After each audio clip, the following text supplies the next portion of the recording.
actually know, I am You might as well be. I'm not an attorney. I'm a hospital chaplain by profession. Yeah, that's what I am. Former military guy, you Good. get it. Yeah, Marine Corps or Army? Army.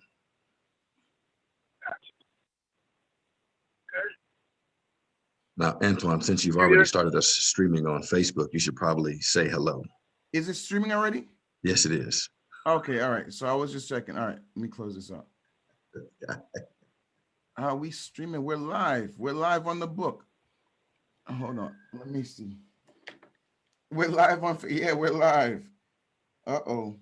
It's getting started, man. It's already getting hot, man. This guy. Hold on. Let me get the thing open on my phone. Hold on. Well, beloved everyone, as Antoine organizes himself, you can see he brought out his Esquire glasses. Oh yeah. Oh yeah. They gotta know, man. We want to say we want to welcome you back to another crosstalk.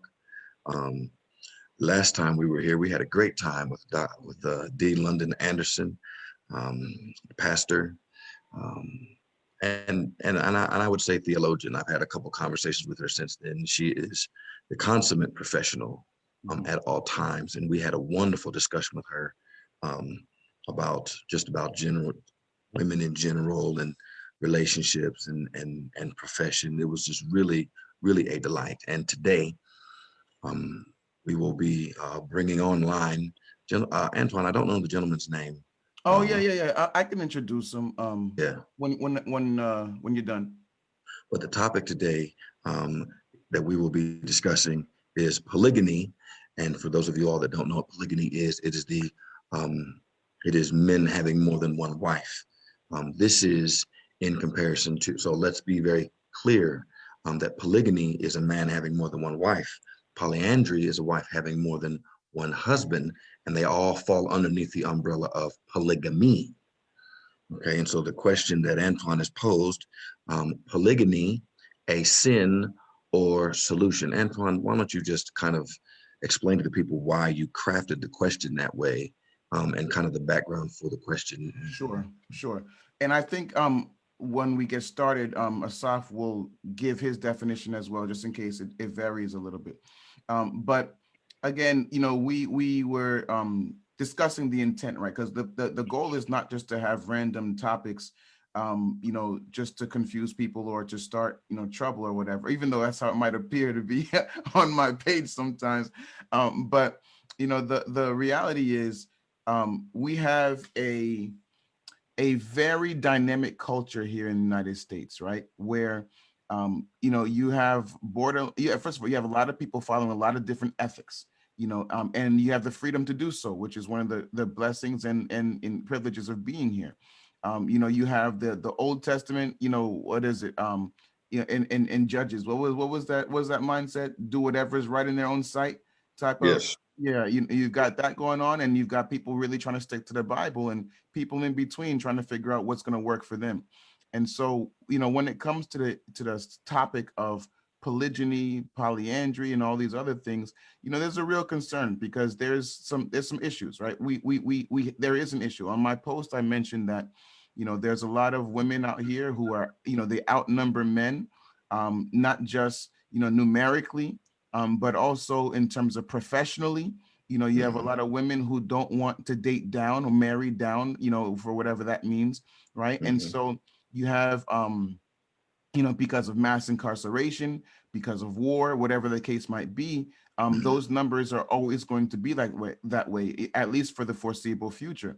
And so, you're being told by popular, talking heads, Kevin Samuels, I know that's your boy Asaf, people like that, who are saying, like, if you're not married by a certain age, and you're not a 7, 8, 9, or 10, like, forget about it. You're just not going to find someone in this life. Like, it's either, especially if you have a kid, God forbid, right? This is what he's saying. He's saying, like, you don't really have a chance.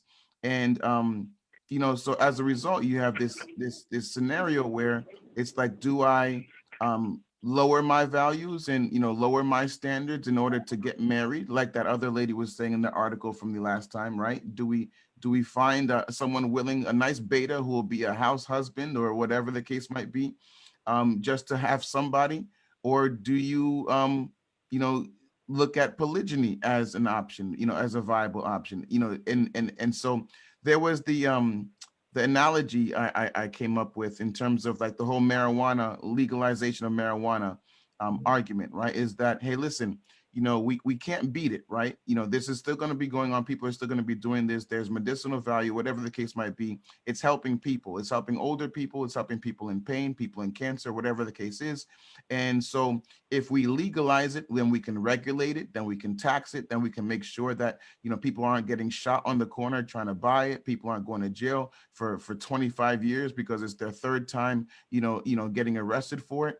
And so, the analogy was given to me by a good friend of mine. He was like, listen, Moses permitted divorce, right? Or Moses says God permitted, Jesus says that Moses permitted divorce as a result of the hardness of man's hearts, and so is polygyny also a deviation from the ideal, in the sense that, hey, listen, yeah, I created Adam and Eve, but because of the reality of war and the hardness of men's hearts, like, here's polygyny as a viable alternative, especially if he's telling David, I can give you another wife if you need it, instead of, going and stealing another man and killing another man to take his wife.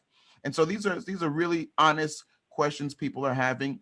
The benefit of this platform is that we can have conversations in love and, in genuine respect for one another. And if we disagree, we're not disagreeable.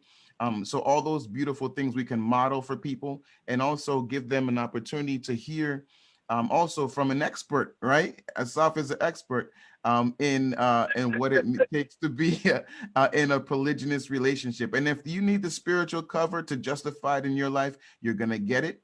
If you need confirmation that it's not for you, you're gonna get that too. Whatever the case is, some powerful information is gonna be discussed here today, and we hope you guys are blessed. We're going to introduce my brother in a second, and then afterwards, we can pray to get started, and we can get this thing going. So I'm privileged and I'm honored to have again my brother Asaf Ram, here with us today.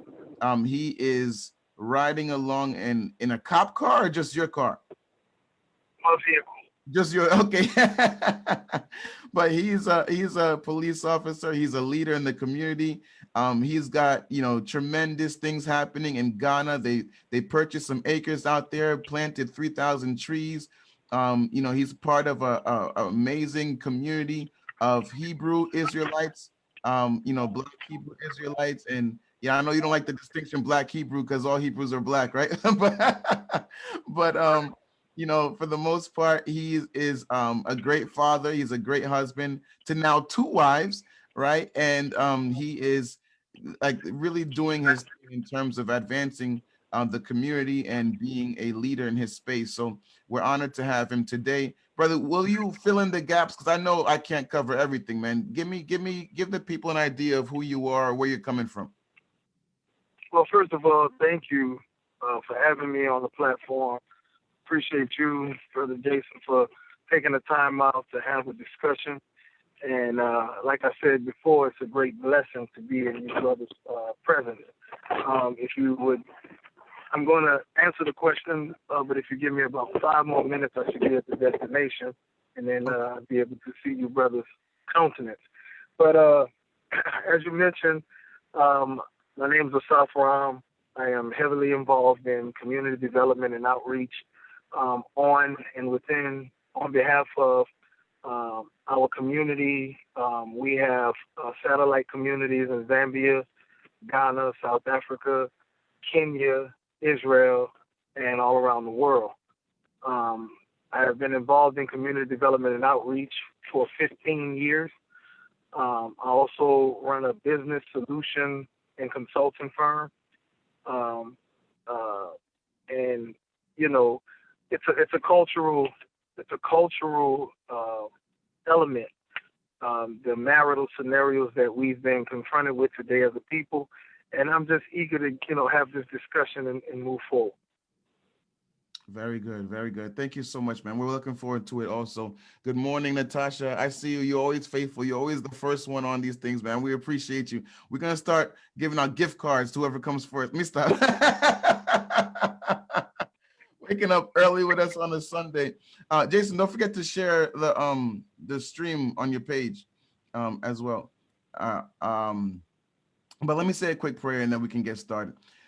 Father, we thank you so much for waking us up this morning, for giving us the opportunity to discuss this really pivotal and foundational topic in our lives, Lord, this topic of marriage. Everybody wants to be in a happy and fulfilling relationship, and unfortunately, many people aren't right now because whether they're monogamy, whether they're single, there are questions that they need answered, Lord, and hopefully you can give us the guidance and the wisdom to be able to share and impart some knowledge here today on that topic. Lord, help us to shine light on something that has been kind of shuffled off in the corner for a long time. Lord, we pray that somebody watching will get the confirmation, the cover, whatever the case might be, the awareness of what it will take for them to walk in your sight righteously, whether that's in single polygyny or monogamy. Lord, we pray that they would find the answers that they're seeking. In Jesus' name we pray.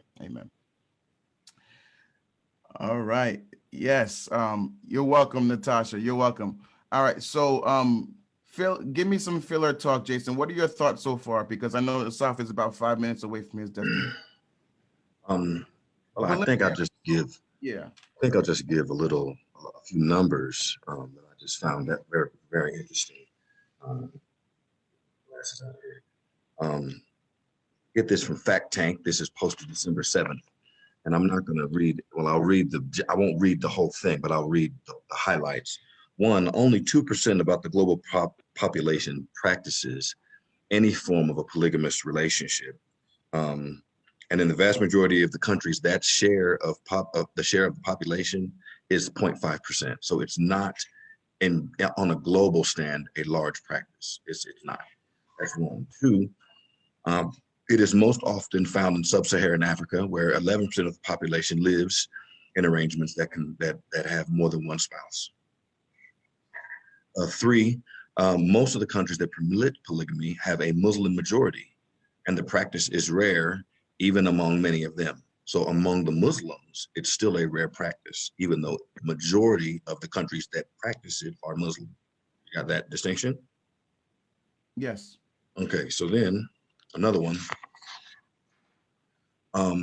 The Jewish Torah and the Christian Old Testament demonstrate polygamous practices of the patriarchs and David and Solomon. However, come the Middle Ages, it was disavowed by all the groups. So that's interesting. And it says, 5, religion often plays a role in how polygamy is governed and practiced within any single country. And polygamy usually takes the form of polygyny, which is a man marrying multiple women. Polyandry, which is a woman having multiple men, multiple husbands, is very rare, very, very rare. It happens in very isolated communities around the globe. So it doesn't even rank up to like 0.1%, right? 1 in 5 adults believe that polygamy is morally acceptable, which is a triple.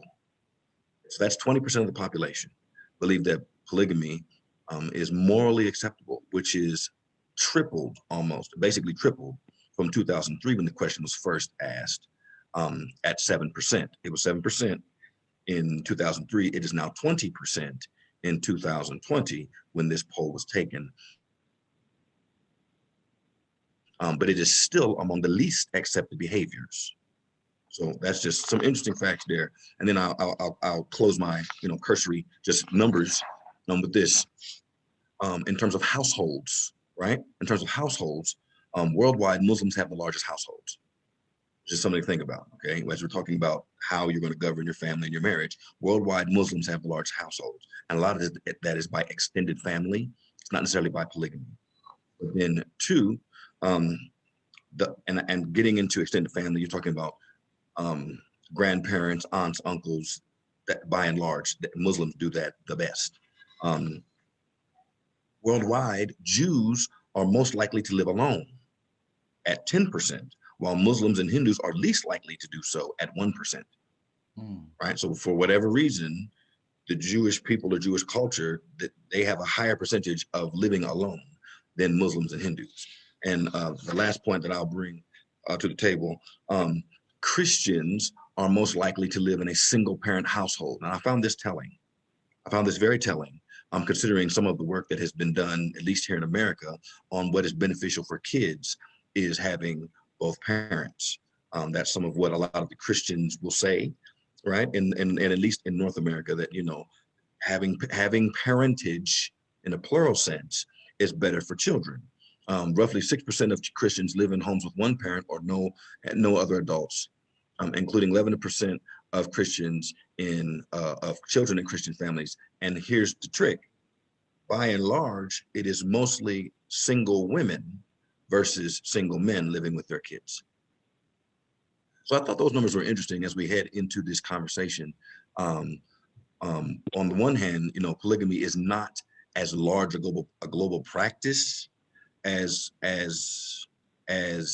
some may think, even though in areas it can be up to approximately 11%. The United Nations has designated polygamy in all of its forms, particularly polygyny, as being against the dignity of women's rights. Really? Yeah, Wow. they have, and so the United Nations don't agree with it at all, and that's globally, by and large. Um, and technically, well, let me not. I need to ask a question before I make that assertion. So I'm gonna ask that question. It appears, everything that I have seen appears to say that, at least in America, polygamy is illegal. Now, I'm not the lawyer, so that I'll leave that with Antoine. But Oh, sure. Let me. everything that I have seen, it says polygamy is illegal. However, as of February of this year, Utah has passed a rule that basically decriminalizes polygamy, making it nothing more than a traffic ticket for the offense, where it was in the rest of the states. It is an offense that will get you 5 years of prison. So polygamy is, even though technically that, you know, etymologically the word means multiple spouses, or multiple, like, lovers or whatever. In America, you cannot have more than one marriage license, right, with another person at a time, right? So that's the act of polygamy. So if I go to Broward County and, you know, have a marriage license with one woman, and then go to another county and have a marriage license with another woman, right? That's illegal. That's a crime. You cannot do that, because the state assigns certain benefits to marriages, right? The civic institution of marriage, right? You can, you know, sign things on my behalf. You can go to the hospital when I'm sick. You can, you know, inherit my estate even if I don't have a will, things like that. So, you know, for the sake of order, I guess, the state's interest in keeping it one man, one woman is very, very much established in the law, right?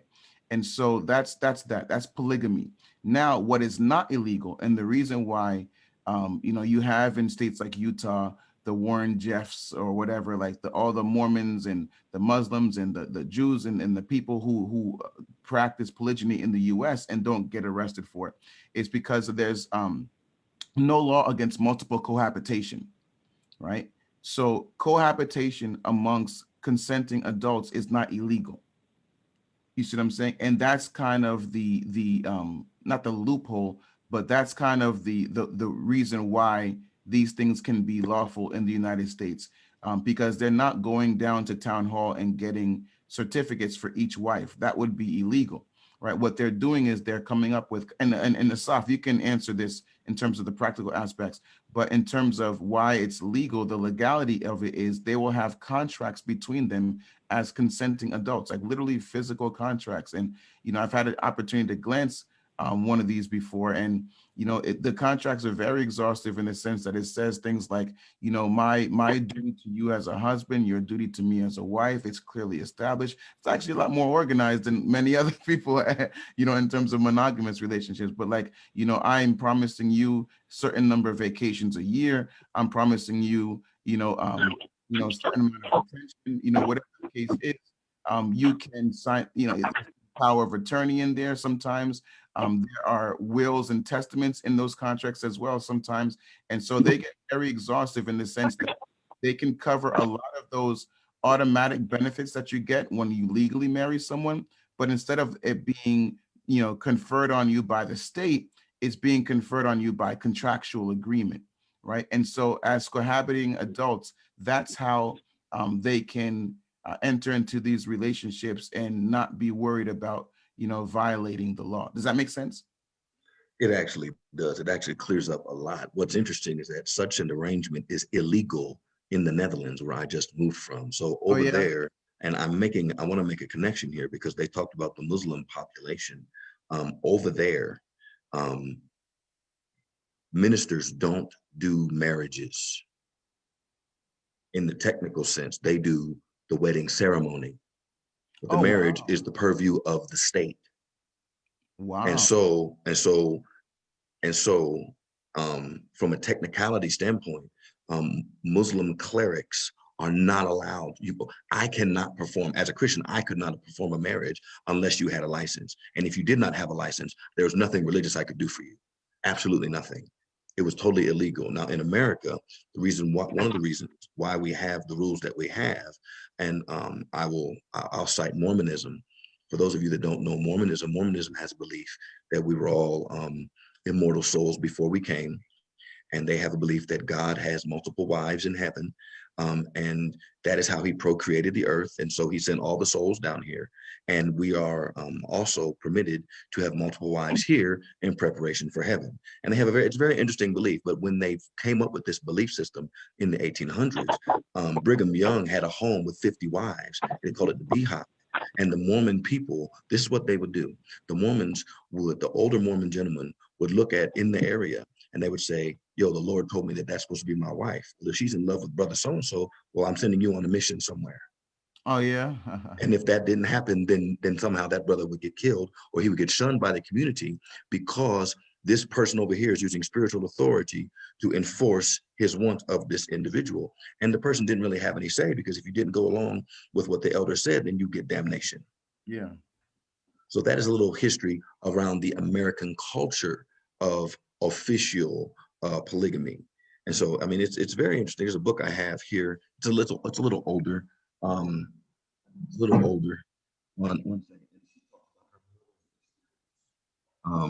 This lady talks about her experience. It's called Mormonism, Mama and Me. And she talks about her mother's experience. It's a little older book, but she talks about it and the polygamy that happened in the Mormon church and how it was violent. It was exceptionally violent. Like it was ridiculous. Mhm. And so the government said this is illegal, particularly for those historical reasons. The listener can go and research Mormon polygamy in the 1800s and see how brutal it was.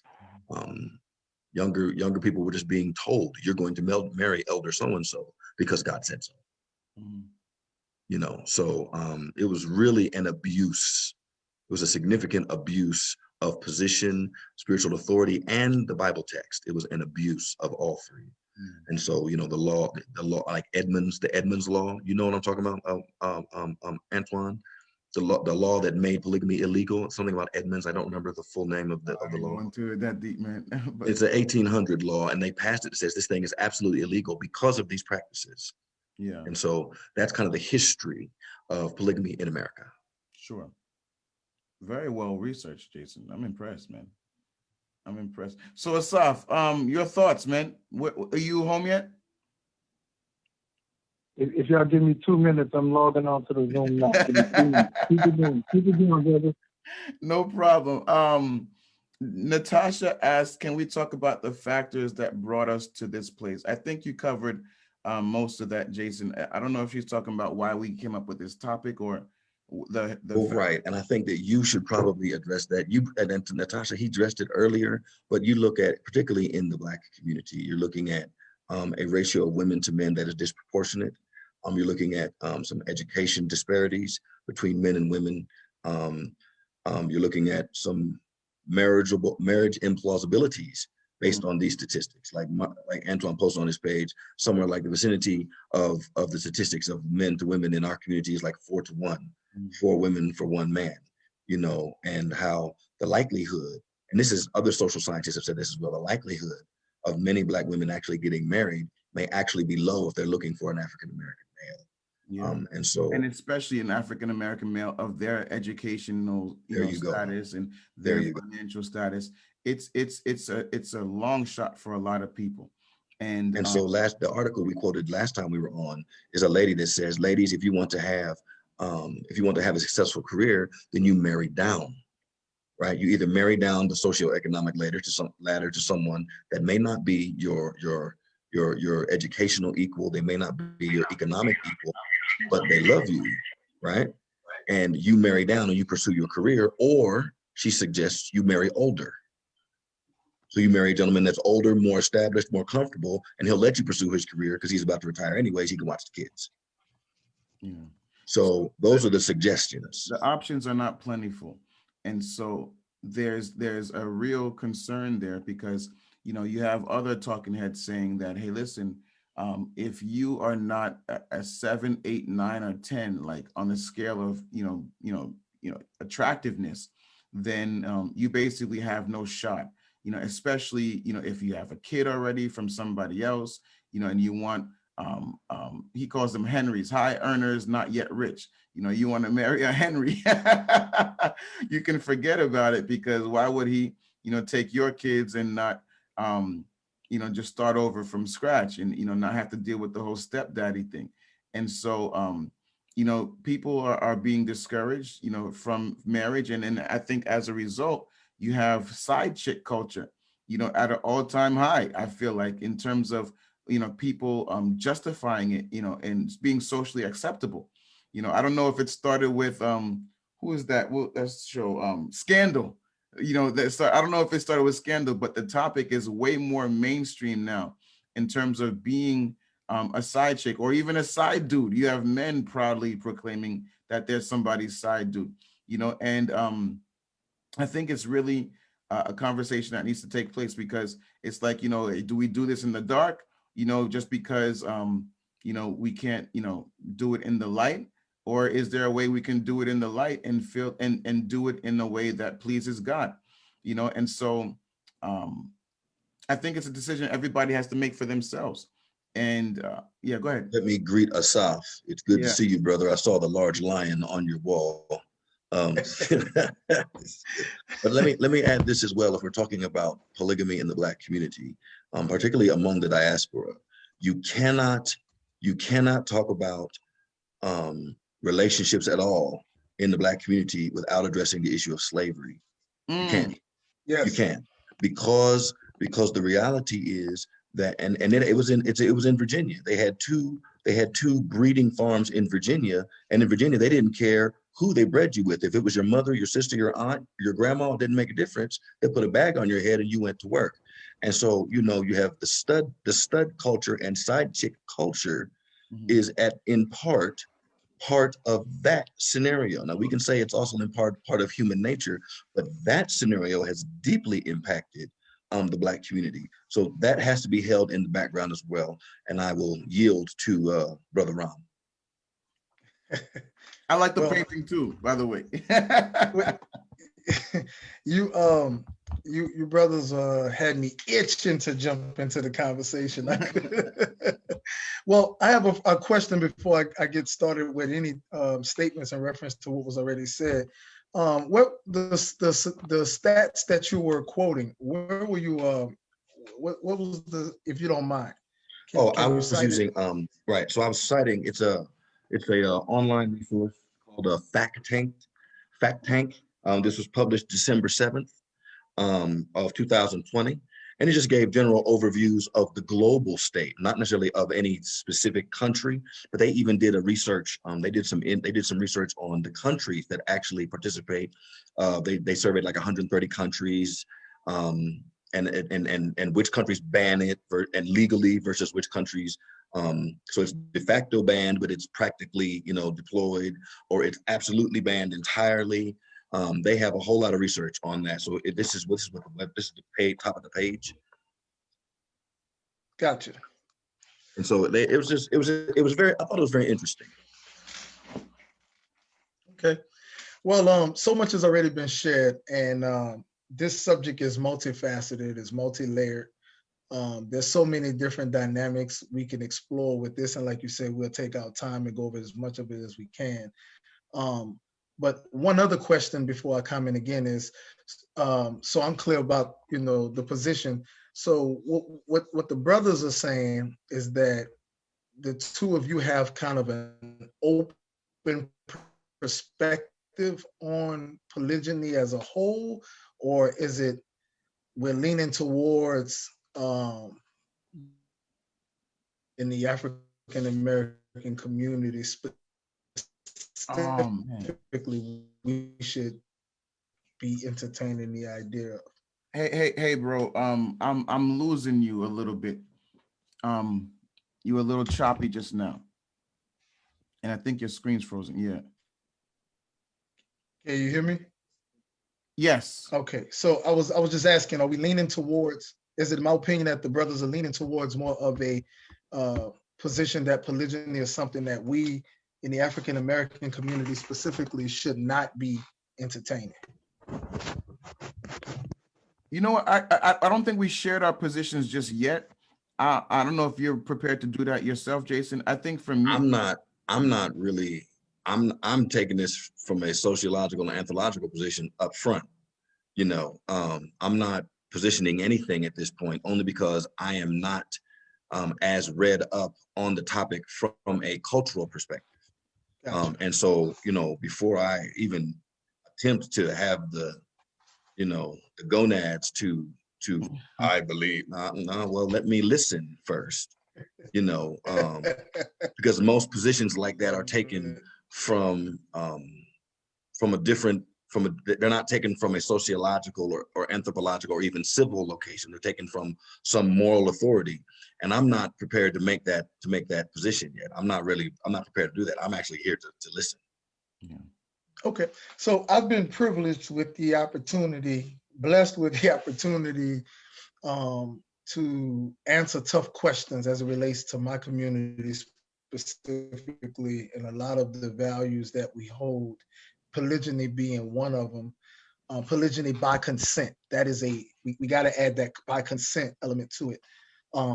And throughout the years of me having to being put in a position as a representative of the community to be able to articulate and explain why some of these values we hold, it has given me an opportunity to do exactly that, study and research and be able to bring facts to support the justification for us moving back towards polygyny.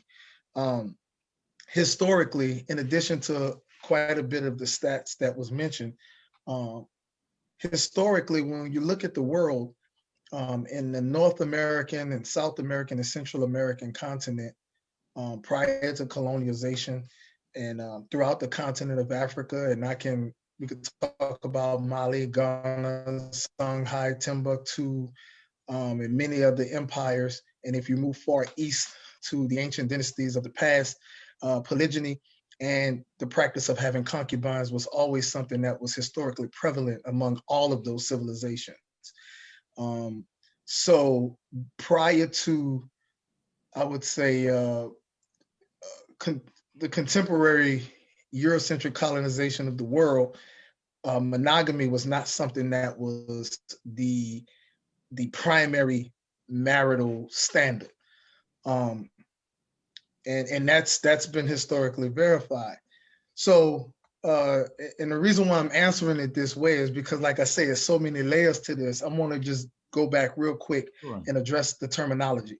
See, so in 2021, when we start using terms like polygamy, polygyny, polyamory, what we're doing is we are boxing in a cultural ideal and dynamic into this contemporary definition, or this new age, this modern definition, the way that it's been contextualized, and not based on the original African Edenic or ancient Eastern concepts.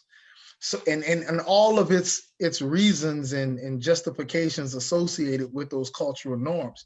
So in 2021, when we say polyandry and we give people an opportunity to just practice developing intimate, quote unquote, romantic relationships with anybody their heart desires, it's predicated on us, boxing it into that definition. So all of us, we know poly, multiple, and then you're dealing with, genos. And so we don't really want to just hone in on polygyny versus polygamy versus, these concepts. We want to look at, we want to go back historically and identify certain groups of people and what their cultural norms were and what was the result of those civilizations what was the result, what was the cultural end result of them practicing those types of lifestyles. Because you can find some very small percentage, but ancient civilizations that may have practiced polyamory, relationships where women had multiple husbands. But okay, let's go back historically and identify that. What we have done is we have identified with all of the cultural norms and values that specifically are connected to our historical culture, our historical paradigm. And when those of us in the diaspora who identify as being descendants of the children of Israel out of the Bible, we just go back to that historical paradigm and say, okay, was it culturally relevant? Was it spiritually justified? Was it moral? What did our people do? And what was the result? And then how we line that up with the prophecies and what's prophetically designated for us to do now to remedy the issues that we have. So when we start looking into the Arab culture and all of these different civilizations, they all have their own reasons why and own methods behind how these marital paradigms evolve. So for us now being reconnected with this particular African identity, cultural identity, we now associate our salvation, so to speak, our social evolution with a return to certain cultural practices that was permitted and that would give us some type of resolution to the issues that we confront today. Wow. That's a mouthful. I hope I wasn't too long-winded. No, I love it. Can I attempt, or Jason, do you want to attempt to No, not at all. So what I'm hearing, I want to make sure that I'm grasping right. And I hope you don't mind. Because I know this is a topic that I'm listening to. I'm paying attention because understanding for me is key. So I'm jotting down some bullet points of what you're saying. I hope you don't mind for that. No, not at all. So as a Hebrew Israelite, as a people that accept an African Hebrew identity, polygyny is a historic practice. Absolutely. And it is, you are of the position that monogamy is ahistorical to the ancient practice and is of European origins. Am I articulating that right? See, no, because in order to be polygynous, you have to first be monogamous. See, again, these terminologies box us in. It's either or, but it's both and, because in order for you to have two wives, you got to first have one. A man could have one wife and then go to his whole life. And remember, there's an element of natural, organic connection involved. It's not just this systematic, methodical approach to developing relationships. A man may never genuinely develop a connection with another woman that he would feel would need to be his wife. Or, he might him and his wife may live their days never having another sister wanting to or desiring to be a part of their family. So monogamy is not ruled out in face of the permission of polygyny. It's a part of it. But because the Eurocentric, the Greek idea of separating these and classifying these relationships, it causes us to be boxed in. And that's one of the things that I'm saying. Understood. I just wanted to make sure that I had it, so I will read. Right. Monogamy as supreme, the supremacy of it is a Eurocentric or a Greek philosophical concept. As most of us have met the concept of monogamy, absolutely. It came with the neo-pagan concepts from Europe during colonialism. Very Antoine, good. go ahead. Very good. Yeah.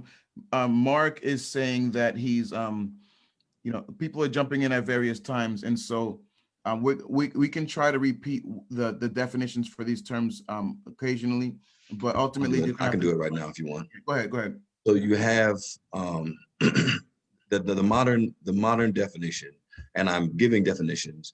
And Brother Ram has indicated that the definitions tend to box us in and seek to be and are not as fluid as human experience is. And as he just defined, monogamy is within polygamy because you have to have one wife in order to have two wives.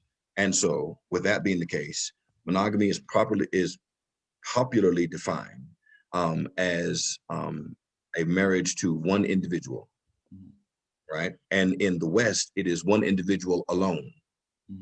Okay. Polygamy is popularly defined as marriage to multiple peoples.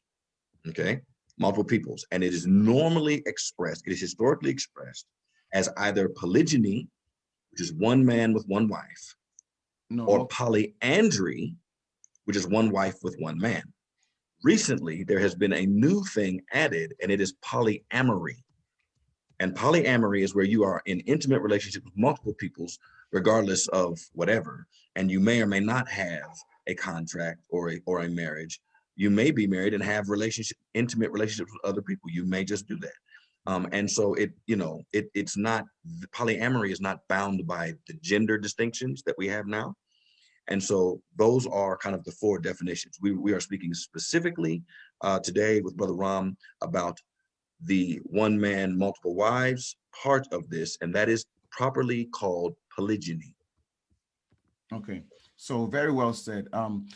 Asaf, would you like to elaborate further on, I guess, your position on polygyny, or do you want me to ask a question? Because I know we got a lot of Bible believing people, so I know there's. No, you can ask the questions. Okay. You can ask the questions. So, in terms of, hey, listen, man, walk us down, because there are some scriptures that look like appear to be in favor of polygyny, and there are some scriptures that appear to be against polygyny. And probably the most common one you're going to be confronted with is, hey, God made Adam and Eve, not Adam and Steve, not Adam and Eve and Eva and Evelyn and so break that down for us. Okay, so remember, for the sake of the audience, everything that I share is coming from a Hebraic conceptual background. It's Hebrew thought, meaning that the reading of the text, everything is from the original intent of the text based on the Hebraic idea, even with the language. And so as spiritual men and women, as Christian men, men who of the faith, we know that we want to stay clear from everything everything that we could do that would be considered to be a sin. Am I right? Oh yeah, of course. Sin is, by definition, transgression of the law, correct? Mm-hmm. I would just then ask an individual with a question: what is the law in the scriptures that says polygyny is a sin? Or what is the violation? What law are we violating by culturally practicing polygyny? Before we get into all of the scriptures that are pro and demonstrate examples of the acceptance of polygyny. The only one that I can think of that gives me some apprehension in that regard is I think it's somewhere in Deuteronomy where they're saying like a king shouldn't take multiple wives. Do you know what I'm? Okay. Yeah, but I'm not the king of Israel. Okay. And that admonishment, in addition to that admonishment, because remember, before the children of Israel got a king, the Holy One of Israel told the children of Israel that, hey, if you get a king, these are all the things that would befall you all. These are the things that could possibly happen. Mm-hmm. Once the first king was anointed and the subsequent covenant was made, then Israel from that point forward would be forever with a messianic king. They would always have a king, because that was the contract, the rewriting of the contract, Esquire, and so to speak. So even if that admonishment was in there, and it still wasn't even a sin. He just said, you know, these are the stipulations and these are the guidelines set forth for the king of Israel. None of us are the king of Israel. So there's no admonishment at all in the scriptures to any man, any male of the house of Israel or any believer to not take additional wives if the situation presented itself. Jason, your thoughts on that? Well, I would disagree with that. Honestly, there is a passage in, I believe it's Leviticus 17. I'm sure the brother's aware of it. And 17 or 18. The first part of the passage deals with incest. First part of the chapter deals specifically with incest. And then there's a statement down at the bottom where it says, and let me not try and remember it. Let me read it. You want me to pull up my screen? You want me to pull it up on my screen? You can if you like. You said it's Leviticus 11? No, that's not what I said. Try Leviticus 18. I didn't say 11. Oh, I'm sorry. I'm chipping. Okay. Yeah. Leviticus 18. Try 18. All right. Now, the first part of the chapter, the way that the language is structured, it is dealing specifically with incest. Specifically with incest. And so you get down to verse 17, and it's a whole lot of incest stuff. When you get to 18, the language changes. The beginning of the verses from 17 back begins with kind of a word, erot. I'm not going to say it correctly because I'm horrible, but it ends, the language changes in 18. And when you get to 18, it says, you not take your wife's sister. One of the things that people forget is that the Bible is not written in abstraction. So it's not written as if it fell from heaven with no context, right? It's not written without context. And so a good illustration of context, and I mentioned it last week or last time, is the idea of Joseph. Joseph, when he was with Potiphar, it's not that he attempted to rape the woman. That's not her accusation. Her accusation is that he was mocking them. And that's because the Egyptians had a very, very open culture sexually for men and women. They had a very open culture. And so it was expected almost that she would sleep with her slaves. And it was permissible, actually, for that to happen. Whereas Joseph comes along, according to the narrative, and says, no, I cannot sin against God. And I would be betraying your master. His moral compass or ethical compass was totally divergent from Egyptian culture. In a similar way, these people are coming immediately out of Egypt. And in Egyptian culture, I literally read it this morning. Everybody was called mother, sister, father. An older generation was called father. That's just how they referred to each other in the community. And so here you have this other, you shall not take your wife's sister. It's not talking about everything from 18 down is not incestuous. Because look at it says, as long as your wife is alive. Is he saying I can marry her sister after the fact? That's not the point. The point of the passage is here. It's like, look, because of the language that they use in Egypt, everybody is your sister and your brother. The sisterhood scenario, like sister wives, according to this in the Hebrew, is not necessarily permissible, as I understand it. And so I would disagree with Brother Ram on that. So let me see if I'm clear. So what you're saying is that the language written here is talking about any other woman in general, because the term sister would be applicable to any other female in the nation. Absolutely, because the language above is a lot more specific. All right. So here is a brief, I would say kind of a divergence from the theme of the conversation, because now we're getting into the language to verify a point there. So with this being the case, if perchance what you're saying is true, then why would the Creator give more laws to regulate and govern in Deuteronomy, perhaps, and we can go there, regulate how a man is to handle taking on more than one wife. Right. So, and which again, I don't disagree that those rules are there.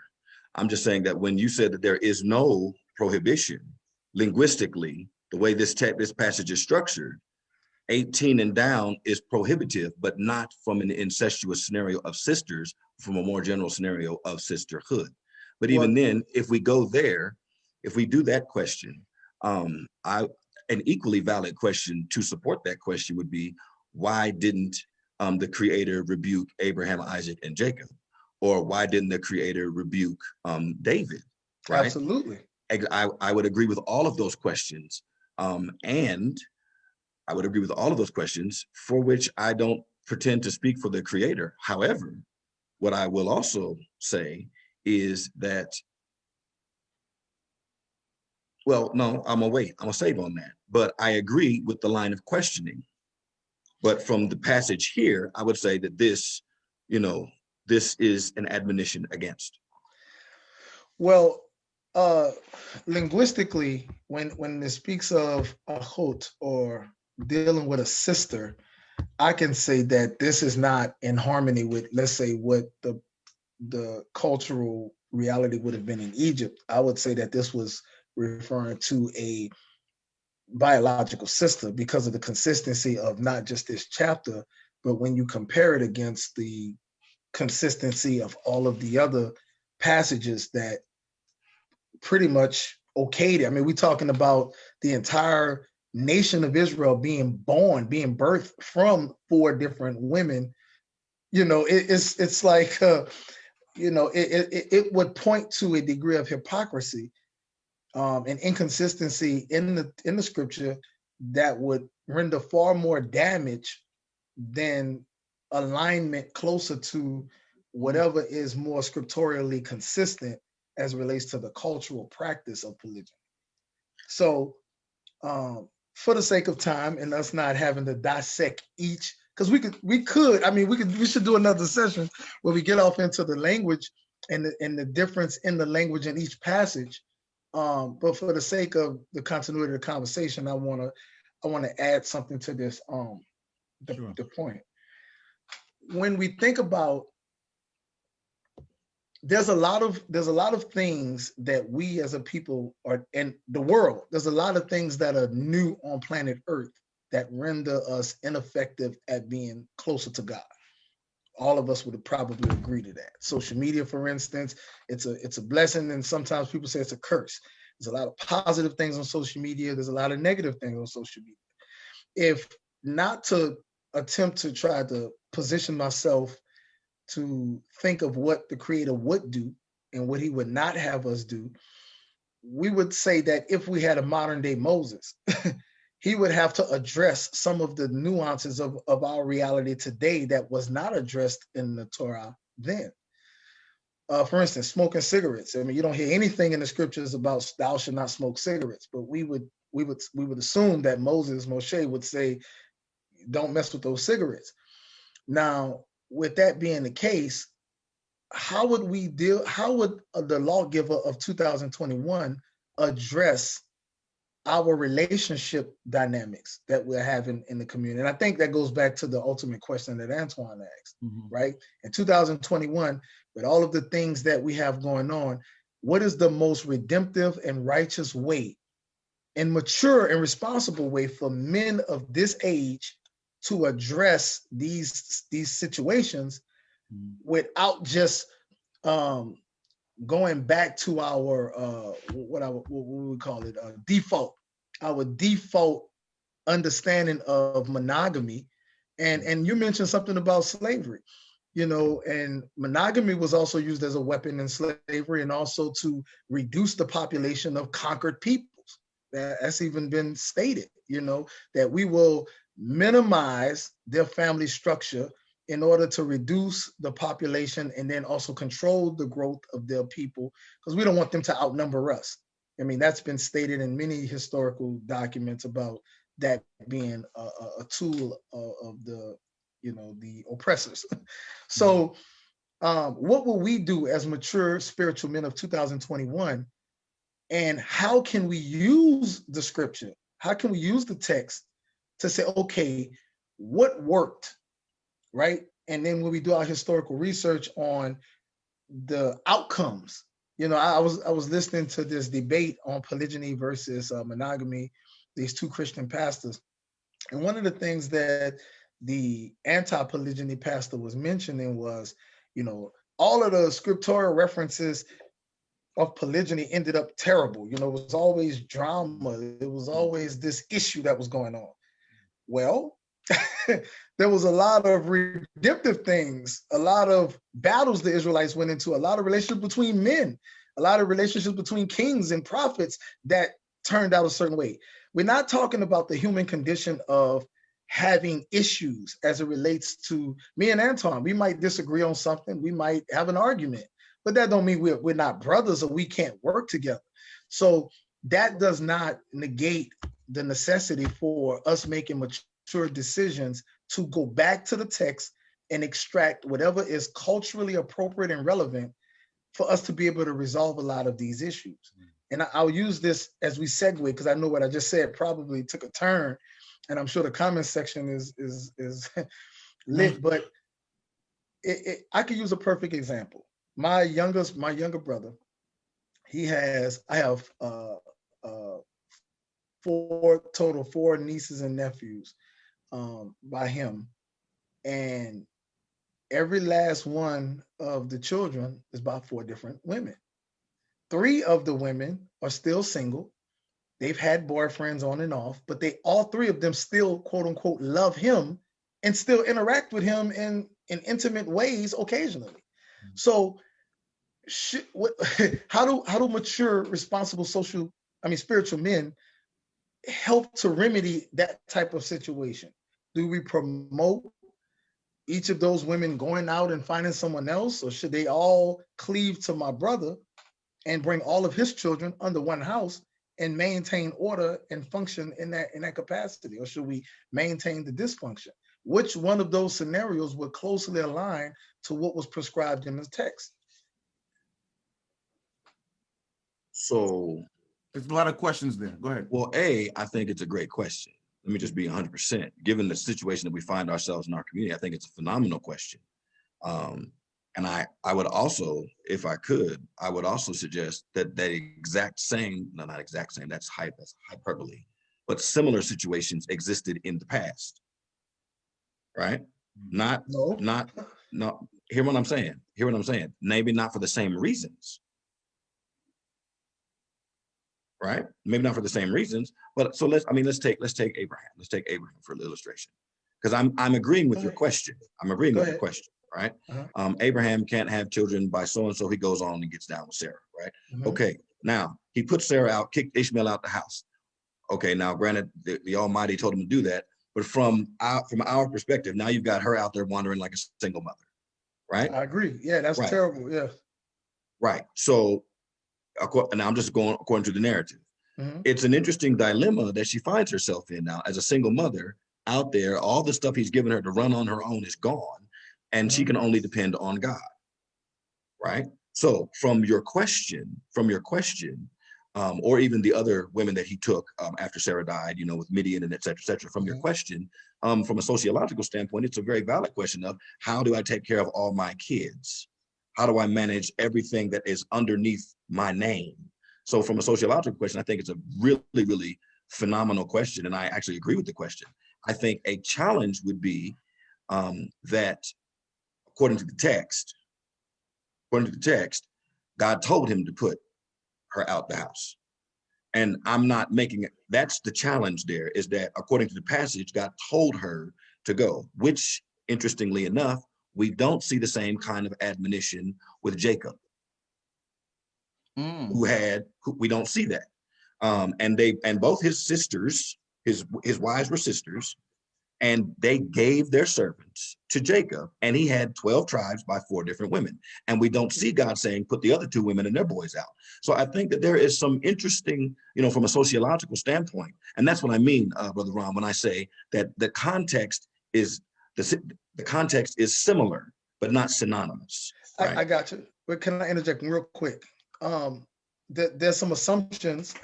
Listen, I agree with everything said, okay, because we all deal with that as we navigate the scripture, right? We come across these stories, and we have to deal with it in our minds. We have to process it and then ask these questions. Well, how come he made? Now, one of the assumptions inherent in using those two examples is that all of the rest of the people in Abraham's camp during that time, even in the land of Canaan, and then during Jacob's time, that no one else was dealing with polygyny. So it's kind of like when we do it, we it's almost kind of like we isolate these characters, these individuals, where we have a semblance of a narrative of what went on in their relationship, as to assume they were the only ones doing it.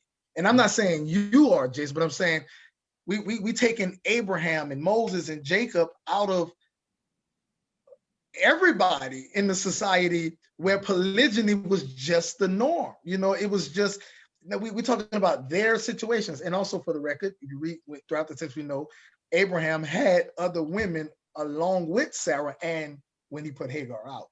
Right. So the scripture don't tell us what happened with him and the other women and concubines he had.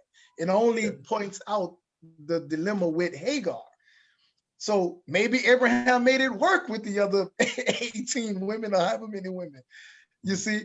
So as we fast forward, though, we look at situations like you said, well, the bigger question is, how do we address him handling and taking care of all of his children? Well, and those women need to be taken care of too, so to speak. Come on, we know women can work, can do their own thing, but we're talking about the other provisions that a man brings besides economics. How do we bring all of those women under one household? Polygyny there's nothing condemning it to the point where it shouldn't be at least considered when we have a de facto polygyny already in action. I have a question, if you don't mind. And first of all, I'm appreciating this conversation, by the way. I really am. But I have a question. So it goes to, so let me see if I can say it right. No, let me ask you this. Let me ask it this way. There are two ways to present truth, or to get to truth. I'm sure you're aware of it. You have truth by the negation of all that is wrong. Yes. And then you have truth by the affirmation of all that is good. Come on. I like that. Yes. I mean, these are just two ways of doing it: truth by negation or truth by affirmation. It's just you're facts. absolutely right. Yeah. Right. Deduction or induction. Absolutely. Got you. Right. It's just reality. Yeah. And so let us put a pin in our divergent views on Leviticus 18. Put a pin on that for 2 seconds. I would be curious on how, well, let me ask this question first. Are Hebrew Israelites Christian? I don't know anything about Hebrew Israelites. Are you Christian? Okay. That's a great question, and I think even our audience needs to understand this. But I think it's a fair question before I go forward. Yeah. No, absolutely. So, because there was a sister on IG who asked me, was I still a Black Hebrew Israelite? And I text her back, no, I was never a Black Hebrew Israelite. And I left it at that. I didn't even elaborate because I wanted her to follow up with more questions. So, and I'm not trying to be any kind of way with your question, Brother Jason, but I'm going to do this for the audience. Now, being a Hebrew or being an Israelite is a nationality, is an ethnicity. It's like saying I am Igbo, or I am Yoruba, or I am Zulu, or I am Mandarin, or I am Russian. There are many Russian Christians. There are many Zulu Christians. So yes, an Israelite can be a Christian. I appreciate because that. It's not now you have, but you have a large population of those who don't know what their ancestry is, let alone whether they're Hebrew or not, that don't practice the traditional customs and culture of what Hebrew Israelites practiced. So it's not a religion. it's a ethnicity, and whether or not you practice certain customs of your tribal origins will distinguish you from those who may or may not. Okay, so before I get to the question I was going for, are you a Christian? I was a Christian, Okay, a practicing Christian. okay. Now, Okay. wait. With that being said, I still hold fast to a lot of beliefs of Christianity, and some others, based on my scholarly, studying, have caused me to stay away from. Understood. Because I was about to ask a question that, as we, but I didn't want to make an assumption before I asked my question. I got you. So may I ask you a question about Jesus? Sure, absolutely. Okay. All right. So now scholars acknowledge that arguably the first 5 books of the Bible are kind of a reinvention, not a reinvention, but a reformulation, if you will, of the first 4 books of the Bible. Now, the first 5 books of the New Testament, excuse me, are reformulation of the first 4 books of the first 5 books of the Bible. You have the whole Torah, here comes Jesus. Right. And so, the statement on, the Mount of Blessings is a positive affirmation of, Mount Sinai, if you will. Mount Sinai being the negation, Mount of Blessings being the affirmations. And so I would be interested in how you experienced the words of Jesus because Antoine brought it up. He says that Jesus, Moses, or maybe you did, Moses allowed divorce because of the hardness of your hearts. Now, and Jesus, Antoine did. Right, Jesus, and Jesus says, his affirmation says, from the beginning, it was not so. So when he's pointing to a truth, he's affirming what somebody would point back to Genesis. Now, he doesn't do it truth by negation. So I'd be interested in how we lost him. Oh, when he joins our Adam. Oh, that was good. I hope that was a fair question. It's a great question. Hold on to it. Don't forget it. I want to recognize some people in the chat too, man. From Dwaf says she loves the conversation, truth by negation. Okay, that's good. Okay. Someone recommended a book, We Want for Our Sisters What We Want for Ourselves, by Dr. Patricia Dixon. Is on this, I guess, the sister wife concept. Mm-hmm. Somebody quoted 1 Timothy 3. They said a man in the Hebrew Israelite community cannot take on a second wife without first fulfilling his duties to his current wife or demonstrate the capacity to take on the responsibility of another wife. That's fair enough. There is order. What I'm trying to do is stay away from a moral superiority that is incumbent in a lot of these conversations. I'm trying not to do that. Do you understand what I'm saying? No, because I don't diminish my brother's belief system. Yeah. And I don't. But does that make sense? No. You listen. I love your approach. Your approach is right on, man. Yeah, I don't diminish it, but I don't agree with him on Leviticus 17. I honestly do not. Sure. I mean, and listen, he asked a great question in response too, which I think this is a great conversation. Trudy said he skipped, but I do think that we barely even touched the surface of this topic, man. It's just good, right. But this was necessary. Well, one of the things that I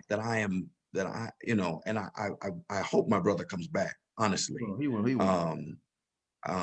Because one of the things that because he's right, you can use the dynamics of the Jacob and the Ishmael story, right, of the Ishmael story and Jacob and his 12 sons anecdotally to make a large swathing thing that says this is absolutely abhorrent at all times. But I did some research, and the Native Americans had very, very open relationships. And it worked for the Native American society. It was a challenge when Europeans came, and I'm gonna tell you why it was a challenge when Europeans came. It was a challenge when Europeans came because of their position. Okay, because of their position, Native American women are documented as being very sexually open, and the missionaries couldn't fathom this. What do you mean? And sometimes they kick you out of their mother's house, right? They were very, and everybody was fine with it. Sometimes two brothers would marry the same woman, et cetera, et cetera. Sometimes families, there'd be brothers swapping. Like, you know what? We're so close. We'll exchange the wife. So that those things would happen. One of the things that happened, Brother Ram, I'm coming back to you in 1 second. One of the things that happened in the Native American culture is that the missionaries decried the relational openness. Anybody hear this? But the European men loved it. Yeah, yeah. Of course. Right. So yeah. So Brother Ram, my question to you was. I apologize, gentlemen. Charger came loose. Sorry about that. No problem, man. You're good. It's fine. It's fine. My question to you is, from the idea of truth by negation versus truth by affirmation, when Jesus is addressed with this issue of divorce, he presents what he believes to be I have to be subjective here, what I and many along with me would say he presents to be what he believes is the standard and an affirmation in an affirmative sense. So and now notice, now I will concede and I admit he does not offer a condemnation of polygamy. So I'm not there. So I'm not condemning anything. I'm saying that Jesus, when he presents on relationships, he presents this. So I'd be interested in how you engage with that. Well, there are two, I guess you could say, metaphoric examples of a divine nature in relation to marriage, and that's one with the Holy One of Israel referring to the northern tribes and the southern tribes, the house of Israel and the house of Judah, as both his wives. And again, that's not me trying to embellish the passage. That's the metaphor used. And also with Jesus, Yeshua, the Messiah, talking about his return, similar to a bridegroom meeting 7 virgins. 5 were foolish and 5 were wise. Well, what was that? They got one bridegroom coming and you got 10, you got the virgins. So I'm just saying. I'm with you on the Aholia and the Holibah. I'm with you on that. I don't think the virgins in context represent those that are being married, but the celebrants. I don't think that they're contextually. I don't think that they're the wives. But it said the brides. No, it said no. The bridegroom comes. It doesn't say the brides. They're not the brides. They're the celebrants historically. So why would 5 of them would be foolish and 5 be wise to go out and meet them? So you're saying that half the bridal party didn't go out because they didn't trim them? Half the bridal party was unprepared. The context of the story is that the bridal party is unprepared. I'll concede to that one. I'll concede no, I'm saying to that it's one. An interesting position that you've taken on the passage. I've never heard it. I don't agree with it, but I will concede it's interesting. It's an interesting position. But like you said, there was no condemnation. And again, it's not a. Okay, you mentioned about truth by affirmation. Well, we have hundreds of couples that have engaged in polygynous marital scenarios that are very happy, that have proven that again, we have a form of polygyny already. We have men who entertain multiple women all the time. But those who have decided to put some order and respect under a cultural form of supervision and surrounded by cultural values that, as Antoine can testify, are very beautiful. Out of it is born children who love the paradigm and the idea. So I would consider that as being a primary affirmation that this works. We have a whole community of people in the Holy Land who practice polygyny, and they have beautiful families that have been, raised up in this cultural paradigm and idea. And it has reversed a lot of the negative ills that we as a people, deal with today. So I think the affirmation is we have to do a compare and can I, Antoine, can you pull up a scriptural reference for me, please? Yeah. Pull up the book of Isaiah, let's go to the 3rd chapter, please.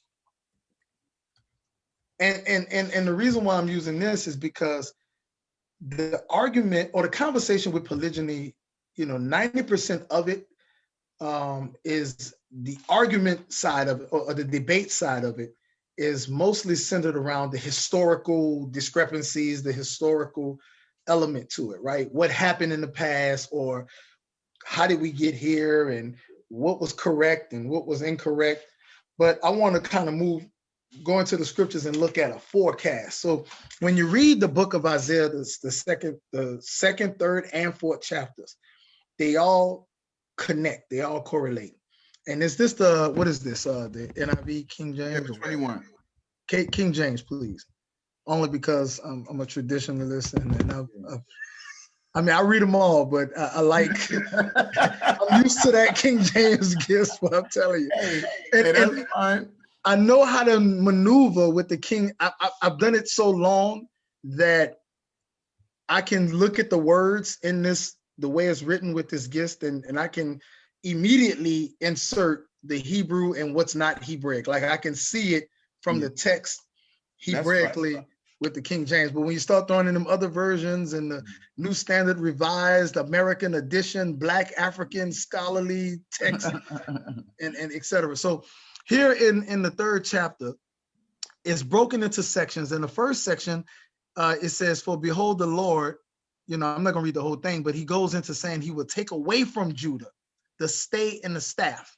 It's talking about the stay of the provision of water and the staff, the protection, right, from the men. He said the Lord will take it away, the whole supply of bread and the whole supply of water. And then he goes in to start saying what the Lord is saying, what he would take away. Say he would take the mighty men, man of war, the judge, the prophet, the diviner, the elder, the captain. So the Creator is saying, I am, as a result of your disobedience, because the second verse, the second chapter, it's the Creator pleading. Well, the first chapter starts it off.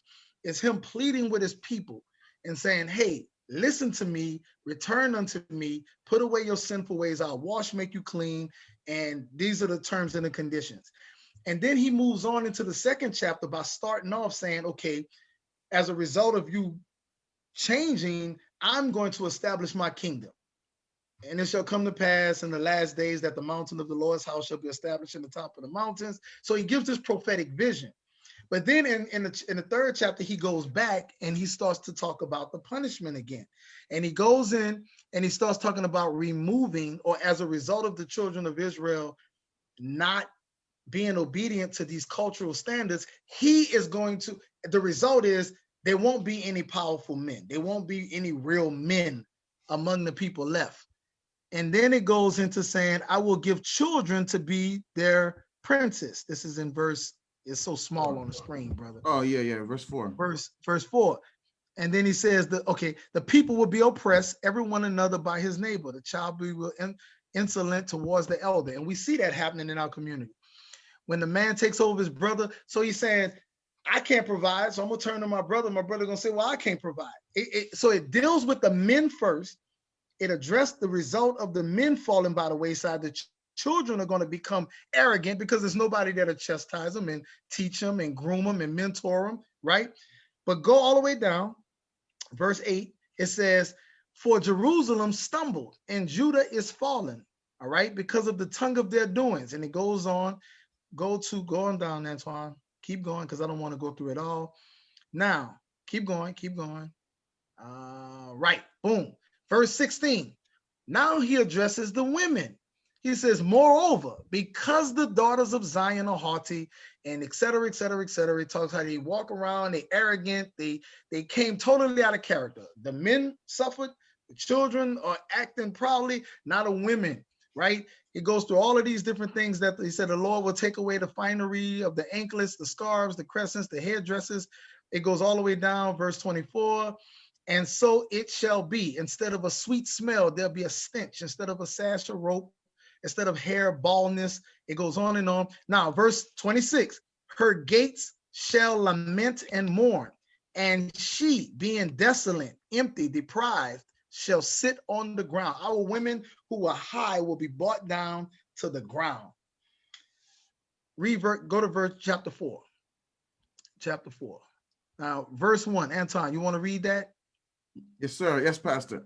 The word of the Lord. Now, wait, before you read it, just for the audience sake, the caption in the Schofield Reference Bible says, before this starts, the vision of the coming kingdom. What does it say? This one says Jerusalem's glorious future. Uh-huh. Oh, Go ahead. I'm following you. And in that day, 7 women shall take hold of one man, saying, we will eat our own food and wear our own apparel. Only let us be called by your name to take away our reproach. So there's a prophetic solution. It doesn't matter what happened in the past. This is the prophetic. It says Jerusalem's glorious future in the book of Isaiah, talking about all of the destruction of the people.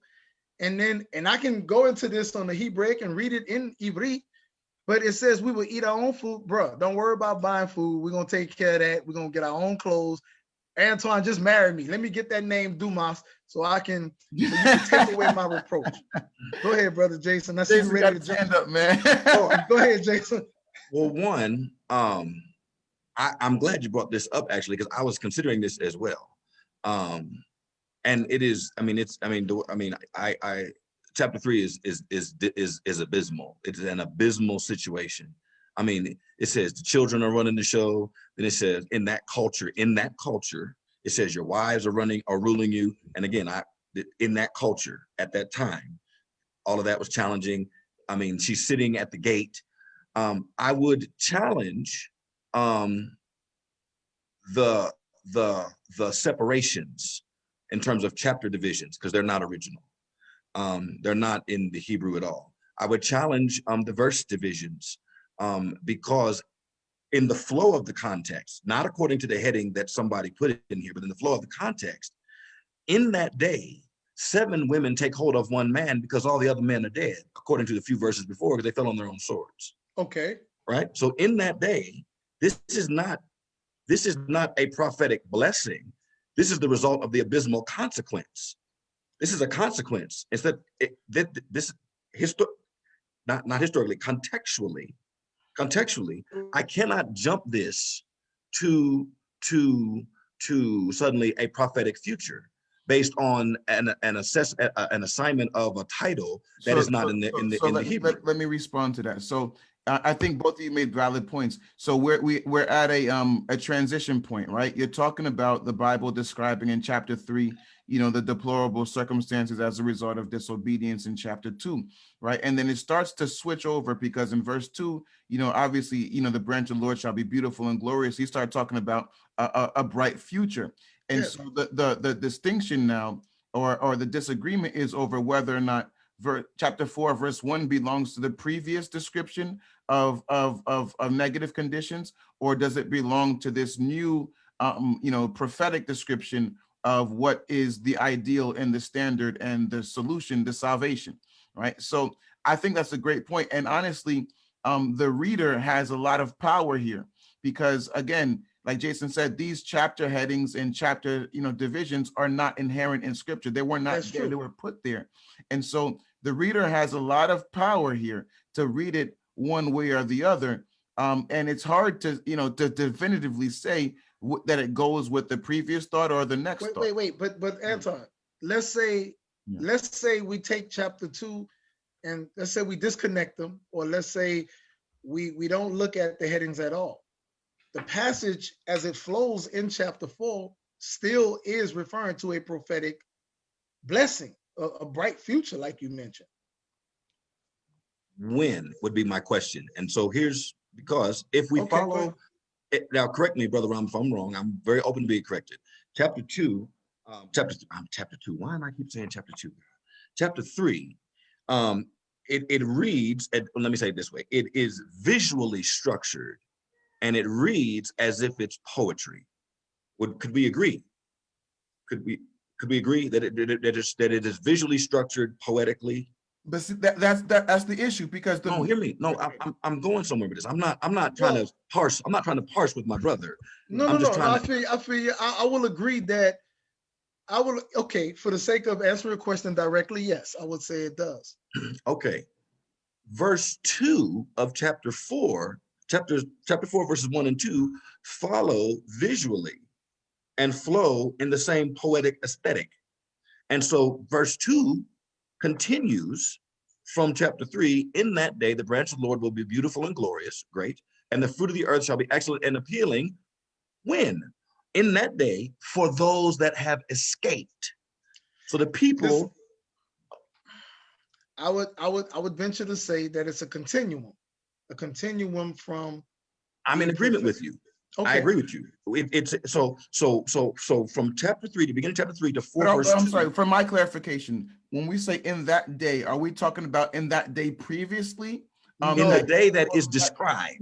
Okay. In the day that is described. Yes. Right? In the day that is described in chapter 3, which is the day of judgment, right? The branch of the Lord in verse 2 of chapter 4 is glorious and beautiful, and the fruit is excellent and appealing for those that have escaped. Verse 3 says, right? It says that those that are left in Zion are called holy. And when the Lord has washed away the filth of the daughters of Zion, verse 4, and purged blood, there is the future prediction in verse 3. But everything up to verse 2 is a description of what is happening under judgment. It's not a prediction of the glory. Wait, but there's no, okay. So this is the condition when you says, and in that day, 7 women shall take away our approach. Okay. The question is, are our people under, see, and what we're doing is we're opening up the floodgates to have to go into dissecting more in the scripture behind what we're talking about now, which is the subject of polygyny. But although you want to say verse 1 is still a condition of the judgment, that is the condition our people find themselves in, where the majority of our people are not in post-judgment. Correct? Yeah. That's an excellent point. I'm with you on that. So I want to make sure that I'm understanding your position, because I think you make a strong point. I think you make a very good point that in the condition of judgment, this is the consequence that we find ourselves in simply for our continuation. Yes. Understood. That's additional point. Absolutely. Because again, as I said at the beginning, this is a multi-layered dynamic. It's not just this one train. And I'm not saying, Brother Jason, by any means, this is your position, but for the audience sake, when the conversation politically come up, there's all of these variables and factors that come in.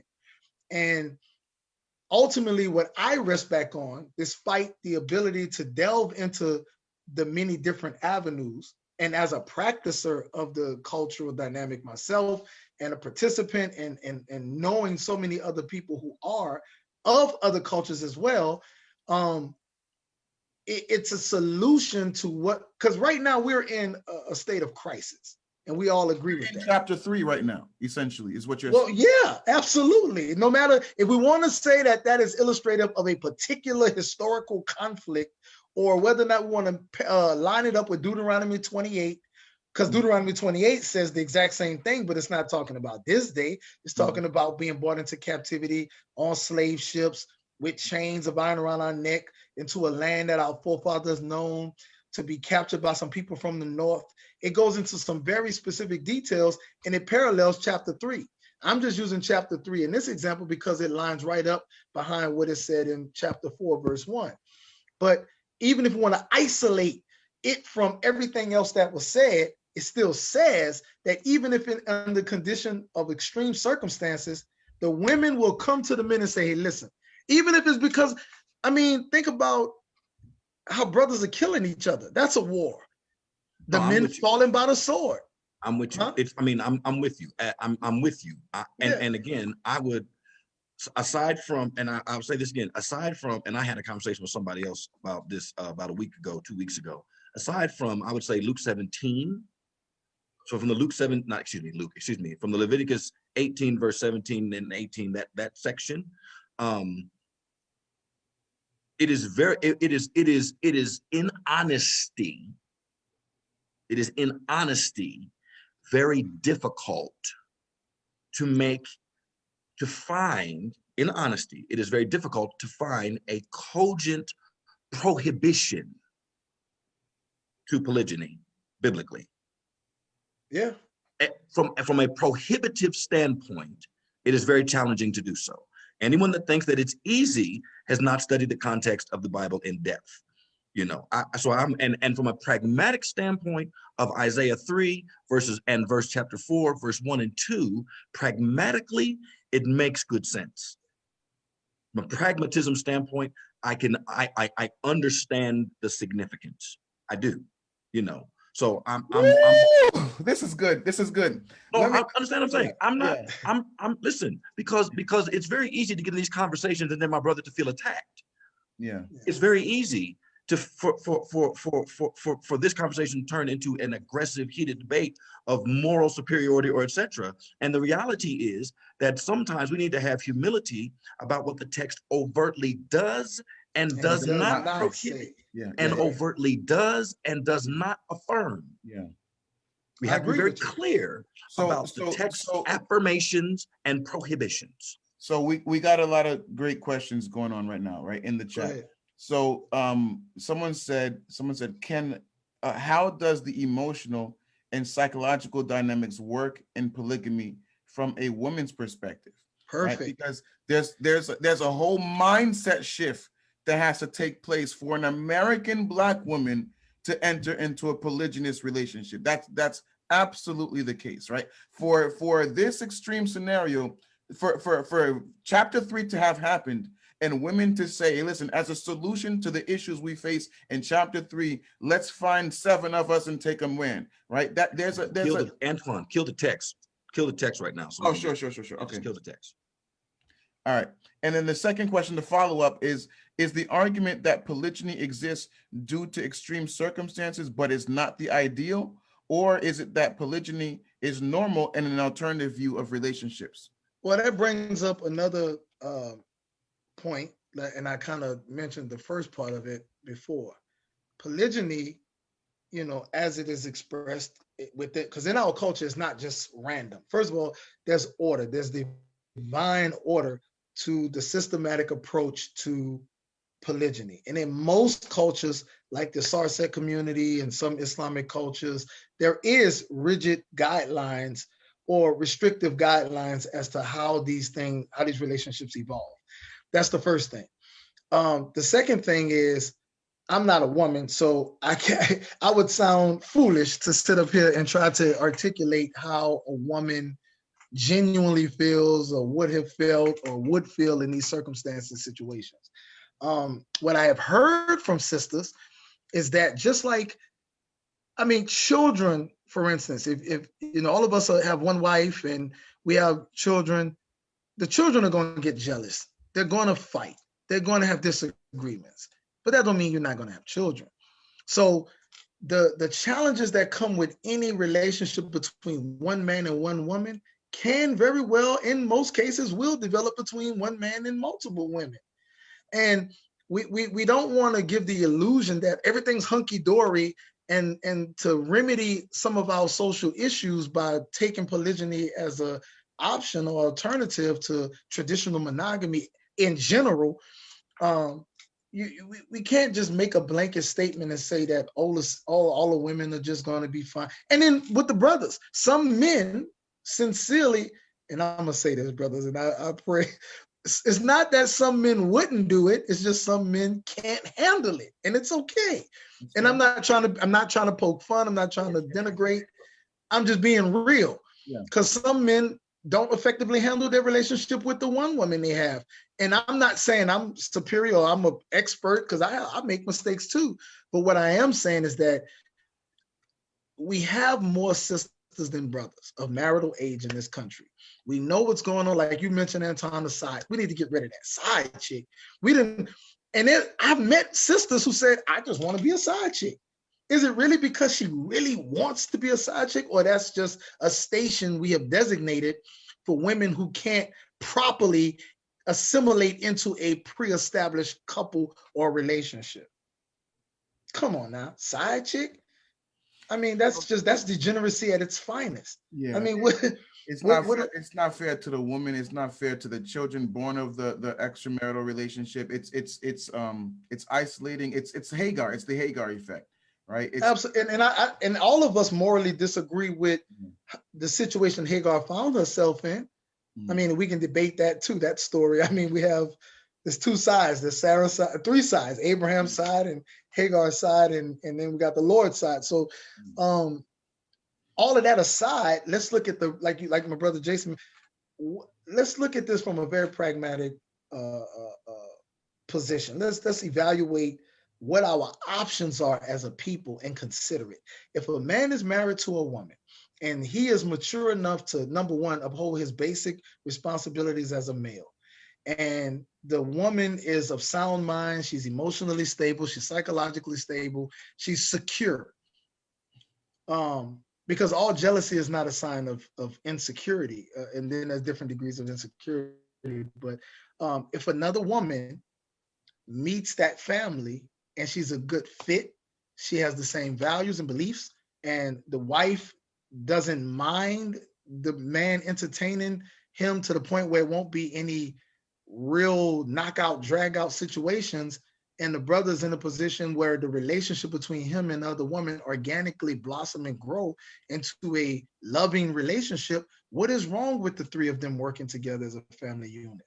As my brother Jay, there's really no, if we're going to lean on the scriptures, there's nothing in the text that say that can't happen. Even if you can't go to the text and say in the absolute, this should happen. The fact is, men in relationships meet other women and they develop relationships. I'm gonna push back a little bit, because in the chats, and not today, but in previous posts, this question kept coming up, right?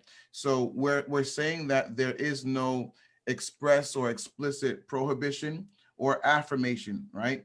But for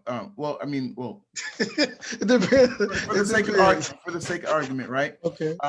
But then a lot of sisters, right? Because we're in modern times, right? We're in the modern age. They're asking, what about a woman taking on multiple husbands, right?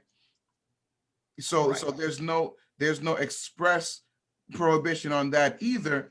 Why? And I know before we started this conversation, we brought it up in a joking way, but shed some light on that for us now.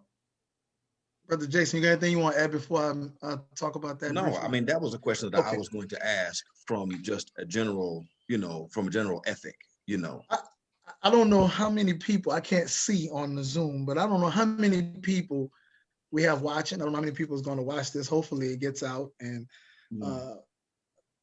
I got a feeling I'm going to get a lot of hate mail. No, man. It's nothing but love, man. Well, okay. So I don't even know how you brothers are going to respond, but okay. So as it relates to, what we would consider infidelity, right? That would be the starting point for a conversation about this. So when a man, I'm sorry, y'all got a notification. When a man entertains another woman, it becomes a little easier for the natural order of things to take its place in a relationship. Now, when a woman decides to entertain multiple men, and I said this earlier, this is a multi-layered conversation. It is not psychologically, it has been proven, and we can cite sources and deal with that, and physiologically good for a woman to engage in that type of interaction. When a woman, and I'm gonna keep this part short, if a woman was to, let's just say let's go back to the spiritual side. So if we operating under the premise that the man is the head of the household, man keeps his hand in Christ, his wife keeps her hands in the hands of the man, the children obey parents that their days may be longer, then in a situation like that, the first question that would be asked is, well, which male assumes to be her Godhead? Wow. Right? Which male would be her Godhead? All right. Now, and I'm treading carefully, not because I don't know how to articulate it. Don't tread carefully. Listen, these people don't know where you live. They don't pay your bills. I want to hear your honest perspective, man. Okay, so who's the head of the house? If you have more, that's the question. If Okay. the three of us on this phone, if the three of us on this call was all sharing one sister, God forbid, how would that work? I mean, we got three alpha males on the phone. How would that work? Good Question. question. Yes. Yeah. Well, historically, that type of practice did happen among Native Americans. It did. I know. And so Some tribes. right, not as a blanket, but that type of fluidity was present. I agree. So I guess a question. So allow me to, in a tongue-in-cheek sort of way, sir. So I'm be interested in your clarification on natural order. Okay, so this is what okay, let me just get there. So intimately, when a man and a woman is intimate with each other, the woman's body receives the male's DNA. We know that. Mhm.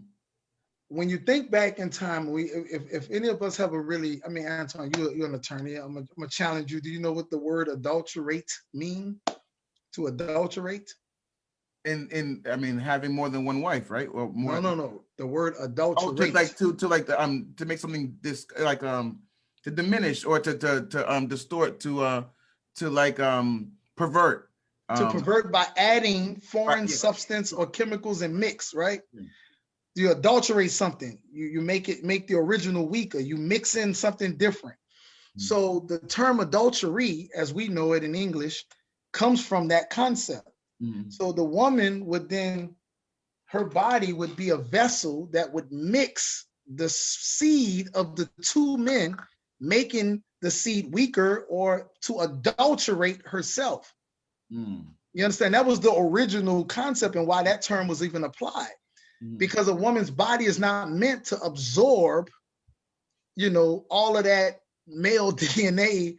Mhm. They've even done studies where they checked inside of the brain of dead females and found male DNA, and they said either she had a twin brother or the DNA came from a child that she had or multiple sex partners. And then you're talking about soul ties, you're talking about all of these different things. Men's sperm, carry with us genetic material that gets encoded in a woman for life, especially if she has a child. So if a woman is Someone real quick, someone added the definition: adulterate, verb meaning render poorer in quality, render something poorer in quality by adding another substance, typically an inferior one. yeah. Go ahead, Jason.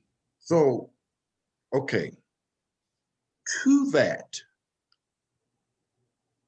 Well, no.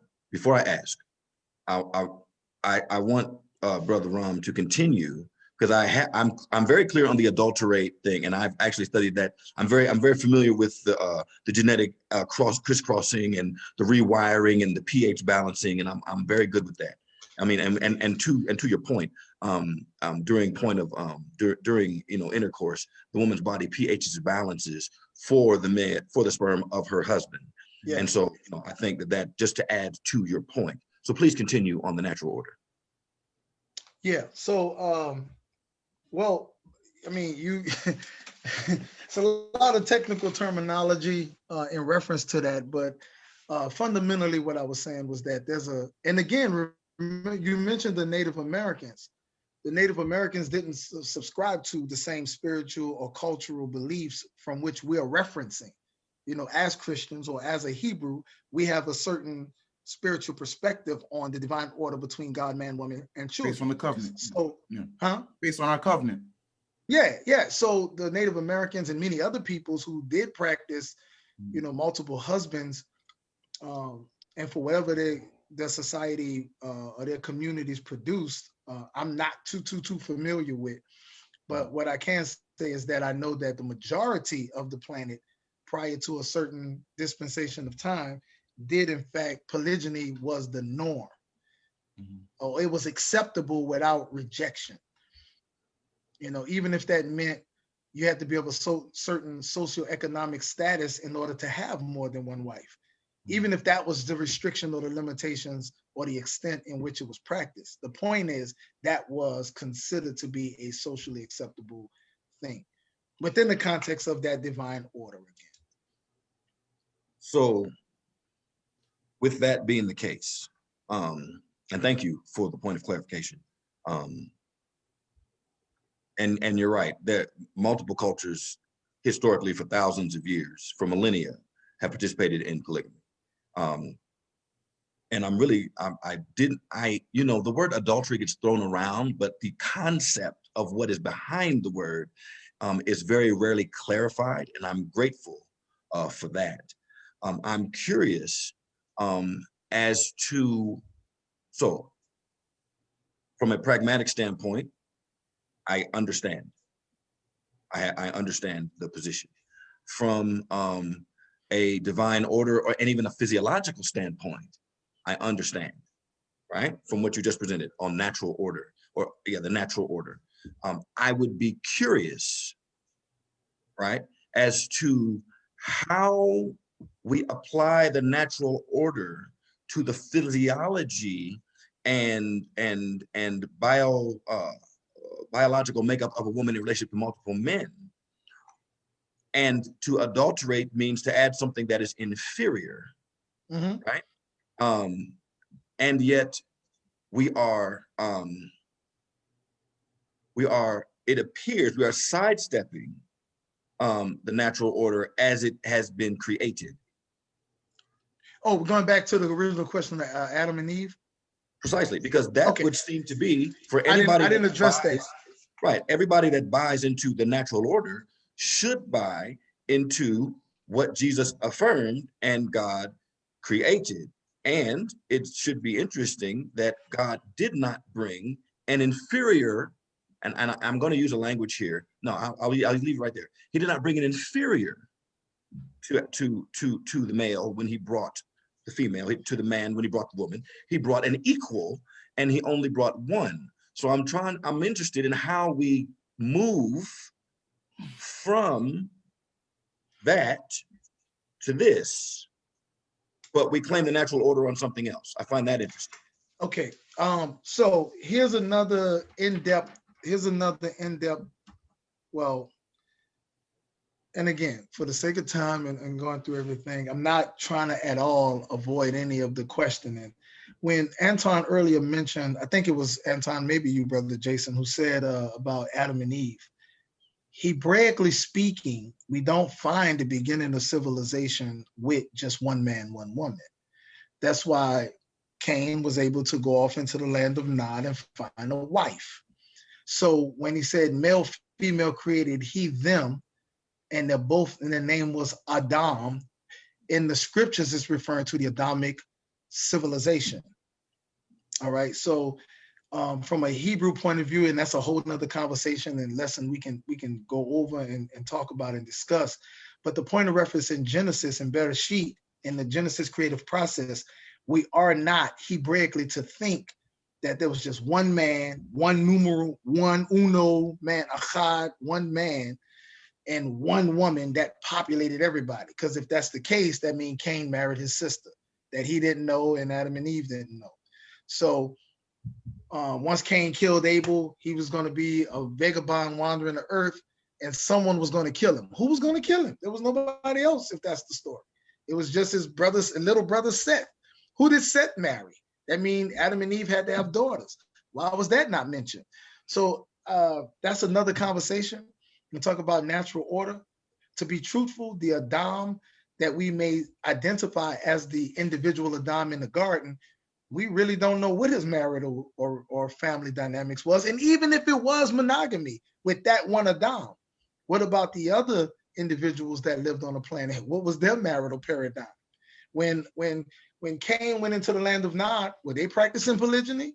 See, so again, it's one of those, like I said, it's a multi-layered conversation that we have to really explore. And some of the questions, and this is me personally, I'm not going to deviate or stay clear of any questions for clarity's sake that I may or may, there's a lot about this I don't know the answers to. But I'm going to answer the questions as best as I can at my relative level, historically, However, me personally, I lean with more comfort based on the limited amount of scriptural understanding I do have, what I have witnessed that actually works, and in my personal life, what I want for myself and my family and for the people in my community around me. So, as Anton mentioned earlier, my marital situation is a dynamic where there's more than one sister involved. Um, but it didn't have to be that way. It just organically evolved into that. So I'm not being duplicitous with the natural order where I'm siding with natural order on that, but then ignoring the Adam and Eve creation story. Understood. And I will say that is an interesting that's an interesting take. I have not heard about the Adamic civilization as it presents from Genesis. That's an interesting take on the passage. And wait, Brother Jason, let me add to let me just add this for you as you move forward in your statement. When we read, and I think I went over this with Anton one time, when you read in Genesis, in the beginning, God created the heavens and the earth. It does not read like that in English. Bereshit bara. That means Bereshit, beginnings, cycles. So it wasn't definitive in the ha beginning. No, Bereshit bara. Elohim. There's no ha. There's no the. There is no this is the starting point. And what it talks about throughout the creative process, it's metaphoric, it's layered. Genesis is layered. 1 through 3 is layered. Even when you get to the serpent, are we to think that it was a snake? And then he said, I will put enmity between your seed, Adam's seed, and the serpent's seed. What seed? So what are we talking about? We're talking about a lineage of snakes. That's not how it reads Hebraically, because Nachash just simply means one who deceives. Nachash, serpent, one who deceives, one who speaks double language. It was an individual that engaged with Kava or Eve. It was, and again, I know I'm going there, but it wasn't this narrative, this mythological narrative that we have that brings us back to this one man, one woman, and then people move on that. God created Adam and Eve, not Adam and Steve, and he created Adam and, but. No, I mean, but this is very insightful in that you have a more you appear to have, and correct me if the word that I use is wrong, you appear to have a more allegoric approach to the first two parts of the first. It seems to me, and I don't mean that in a diminutive sense. I just mean that it just seems, I could make a case that in beginnings, beginnings is plural, and I support that. It's the beginning of what? Right? So the heavens has a beginning, the earth has a beginning, animals have beginnings. Yes. You have multiple beginnings happening in the passage. So it doesn't have to be necessarily cycles of time. It can be the beginnings of things. So I mean, again, it's a very interesting perspective that I have not heard before. Yeah, and I thank you so much for sharing. We've got about 10 more minutes of this, man. I wanna get to some. Oh man, it's going down in the comments. I wasn't even following. But let me ask you this, right? So, in terms of what was my question? I forgot it. Go ahead, Jason. You got to follow up. No. I'm appreciative. I mean, we have 10, and I don't want to. It's going on 7 o'clock my time. That means it's going on 9 o'clock you all's time. Brother Ron, where are you? I'm in Florida as well. Okay, he's in Florida. Okay, so I don't want to. The brother has given us 2 hours of his life. I don't want to belabor it, brother. This is. I mean, we all. Oh, come on. No, we'll get him back in a minute, I'm sure, man. I think that at least to me, I think for this, I think that that it would be good to kind of have closing thoughts. Everybody do a wrap up, and I would appreciate. I'll do my closing thoughts, but I would definitely want Brother Ron to give his closing thoughts, because he has shared of himself.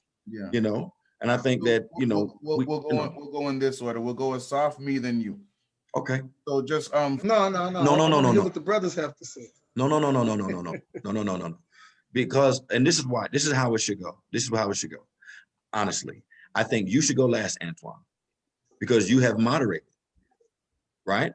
You have been the moderator. You have been judicious. Brother Sop and I have been in dialogue, right? And so I think we can present our points. You know, we can each do a closing, like, okay, I agree with Brother Asaf on these points, and I disagree with him on these points, and he can say I agree with, you know, whatever that is. I think we should do it that way. Okay. And you should just, and then you do like you always do, and you present it to the audience. Sure. Because Brother Asaf has shared of himself intimately with us and our people. Yeah. Brother Asaf, would you like to go first, or would you like to go second? Yeah, I'm a guest on you guys' platform, so I'll whatever suits you, Brother Jason. Okay, well, I mean, Why don't you Antoine? go first? Yeah. Why don't you go first, Asaf? Okay, so I love the discussion. This is a conversation that is much needed, and it's happening all across, even mainstream now. There are some major mainstream radio shows that done hosted polygynous couples, polyamorous couples, or what have you.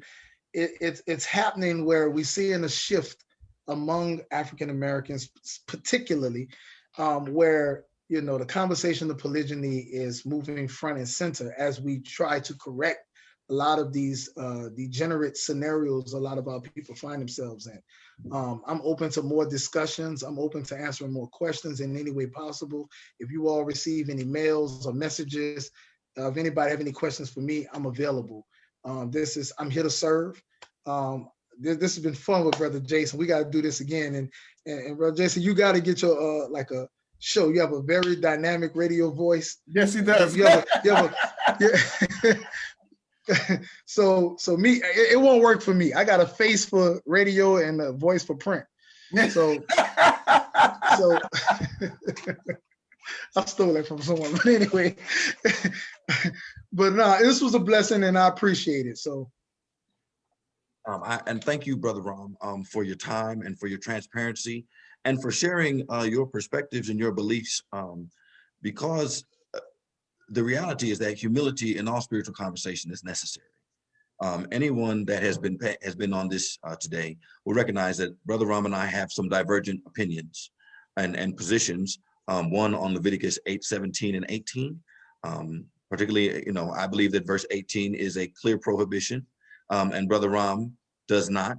Brother Ram asked some very interesting questions about Deuteronomy that seem to give stipulations on how polygamy is governed.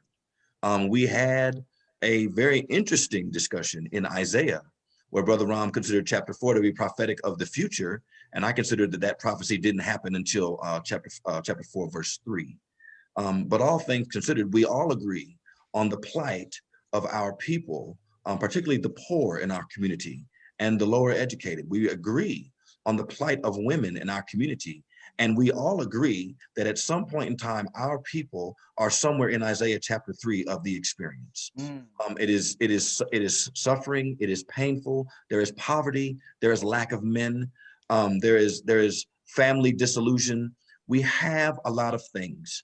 And from a pragmatic standpoint, pragmatically to ensure our people and to give our community some structure, polygyny makes a lot of sense. Additionally, aside from the prohibition of Leviticus chapter 18, and I believe it's verse 18, it's very hard to find a clear prohibition.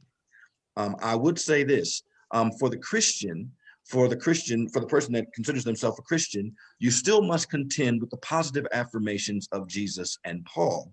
When they give positive affirmations to Genesis chapters 1 and 2, and they do not give positive affirmations toward polygamy proper. You also don't find them speaking of it at all. They speak predominantly of one man and one woman. And so I think that as going forward, as people make their decisions in study, I think that we need to be prayerful, but we also need to be humble. We need to be humble because we don't know the journey that God has somebody on. Yeah. And we need to be true to our journey. Yeah. We need to be true to the text as we understand it until God gives us further light. That's right. We need to be true, and we need to be compassionate. We need to be compassionate. God bless. Amen. And listen, I find myself to be the most uh, unqualified to round off this conversation. Hey, listen, let's do another one and have the sisters on. We'll have some sisters. That's real. That's real. Especially if your wives would be willing to do that too. I think a lot of people would benefit from it. I'm just throwing it out there. You don't have to answer now. But yeah, don't yeah, don't fall into the fact of volunteering. Then let's not. I get in trouble with one wife, man. I'm not gonna listen, because if he gets in trouble with both of them, that's a whole new problem. That's 2 on 1. I think again, my biggest joy and takeaway from this conversation is, again, the fact that we can disagree when we disagree without being disagreeable, and the spiritual maturity it takes to be able to do that with one another, and model that for the people watching, I think is very important and should be the primary takeaway. Number two, the aspect of polygyny, the concept of polygyny, like you said, is historical, is the historical norm, right? It's only, in the immediate, modern history, with imperialism, with the spread of imperialism, you also have the spread of monogamy, right? And you made really good points about how, polygyny and monogamy were used as tools of the oppressor on occasion, right? In order to keep people down, right? But I think for me, looking historically, looking at the societies in which polygyny was practiced historically, obviously you had circumstances where women didn't have a lot of rights to begin with, right? Where the only way they can have secure place to stay and have protection from the law, or whatever the case might be, someone to argue for them or contend with them at the gates, is if they're married to somebody, even if that means they're the 3rd, 4th, 10th, 100th wife, right? So there were times where polygyny had to take place in order for a woman to be able to function in society. We're no longer there today in our society, where women, obviously are on equal footing for the most part with men. Can own their own property, they can have their own jobs, they can have their own, money, whatever the case might be. So a lot of the conversation is really how a historical practice can be applied to a present context, right? With and whether or not the morality of that practice also transfers to the morality of this present context as well, right? So there's a lot of great subject and content there that can be talked about forever. Somebody mentioned Revelation 12 and 17, is God monogamous, or is it not? Revelation chapter 12 and Revelation chapter 17, or because he's married to one bride, the church, or is one bride, the church, and a single entity, or is it, or is God, by definition, because the church is a plurality, is God himself, a polygynist? Right? That's a real question, right? I don't know that I have the answer to that. So, but I think, the fact that people are thinking about it, the fact that people are talking about it, the Bible says whatever is not done of faith is sin. And then I guess the converse is also true. Whatever is done of faith is not sin, right? And so wherever you fall on the spectrum of belief on this matter, I think you owe it to yourself to study to show yourself approved, right? To be content and to be convicted with whatever decision you make. And if that means by any chance for our sisters, who are suffering, listen, if you would rather be single, because you don't want to join a polygynous relationship and live with that, even if it means being single for the rest of your life, because you feel that is honoring God and honoring his scripture, more power to you. I support that. I encourage, I'm with you. I'm here for you. But I also want to say that because the Bible doesn't clearly say, like Jason said, an express prohibition against it either, I also feel like for the sisters who do want to be in a relationship, and you know what, someone just corrected me. Yes, there are a lot of men who will forego marriage because they cannot see themselves being married to just one woman. And so by default, they become players, and so that is a form of suffering, as well. So that's to be noted. There's one thing I wish we would have got a chance to talk about, and it's where Christ was asked about a hypothetical where a brother is married to a woman, and then the woman dies, the brother dies, Yeah. and then the Levirate woman marriage. married the brother, Levirate. and then you got about 7 cycles of this. The Bible does not say whether those brothers who took on the widow were already married to somebody else, before. Chances are they were. Chances are that they were, right? So, but I mean, again, it's not super clear. It's not super clear one way or the other. It's not black or white. So anytime the Bible is not black or white on a subject, I think it's very hard for us to take absolutist positions on it as believers. I think at the end of the day, if there's room for disagreement or a room for interpretation, we have to be able to respect people's, faith-filled interpretations of scripture and decisions on how they want to navigate in their lives. I feel like you guys want to say more, so go ahead. I don't have to have the last word. Oh no. I'm good. You can have the last word, Anton. There was a sister named Patricia Dixon who wrote a book called "We Want for Our Sisters What We Want for Ourselves." Yeah, we mentioned it when you were off. Someone put it in Yeah. the chat. Great book. Y'all read it? You brothers? No. Someone put it in the chat. One of the things that she mentioned in the book is how this society has went into a monogamous situation where everybody's with everybody because we already have lawlessness as it relates to our family dynamics, which is why the numbers and the statistics are so, through the roof with single parents and fatherless children and all of those things. So just an interesting book I wanted to throw out there. Sure. So if someone wants to learn more about it, they can read that book. We Want for Our Sisters What We Want for Ourselves. Yes. Listen, we respect everybody's right to research and to find out for themselves what is right for them. And for them, I will say, just so there's no hate mail to me either. As for me in my house,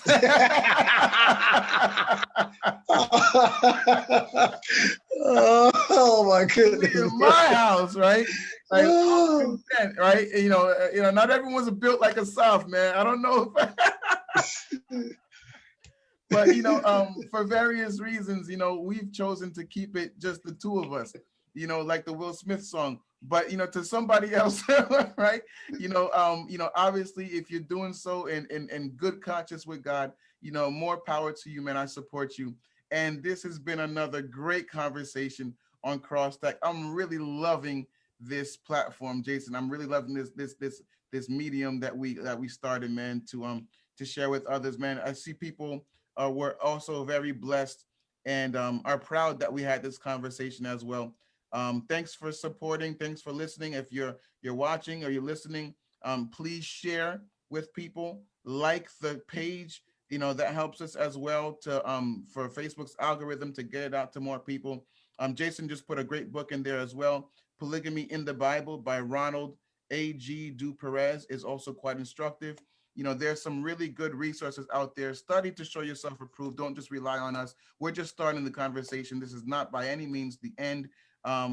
If you guys have more ideas of topics you want us to discuss, we're also open to them as well. It's easier for the sake of efficiency if you send those messages to the Crosstalk page, so we can view them together as opposed to individually. But we appreciate you guys. If it wasn't for you, we wouldn't be doing this. We would just be having our regular phone calls like we used to do in the past. But this has been great.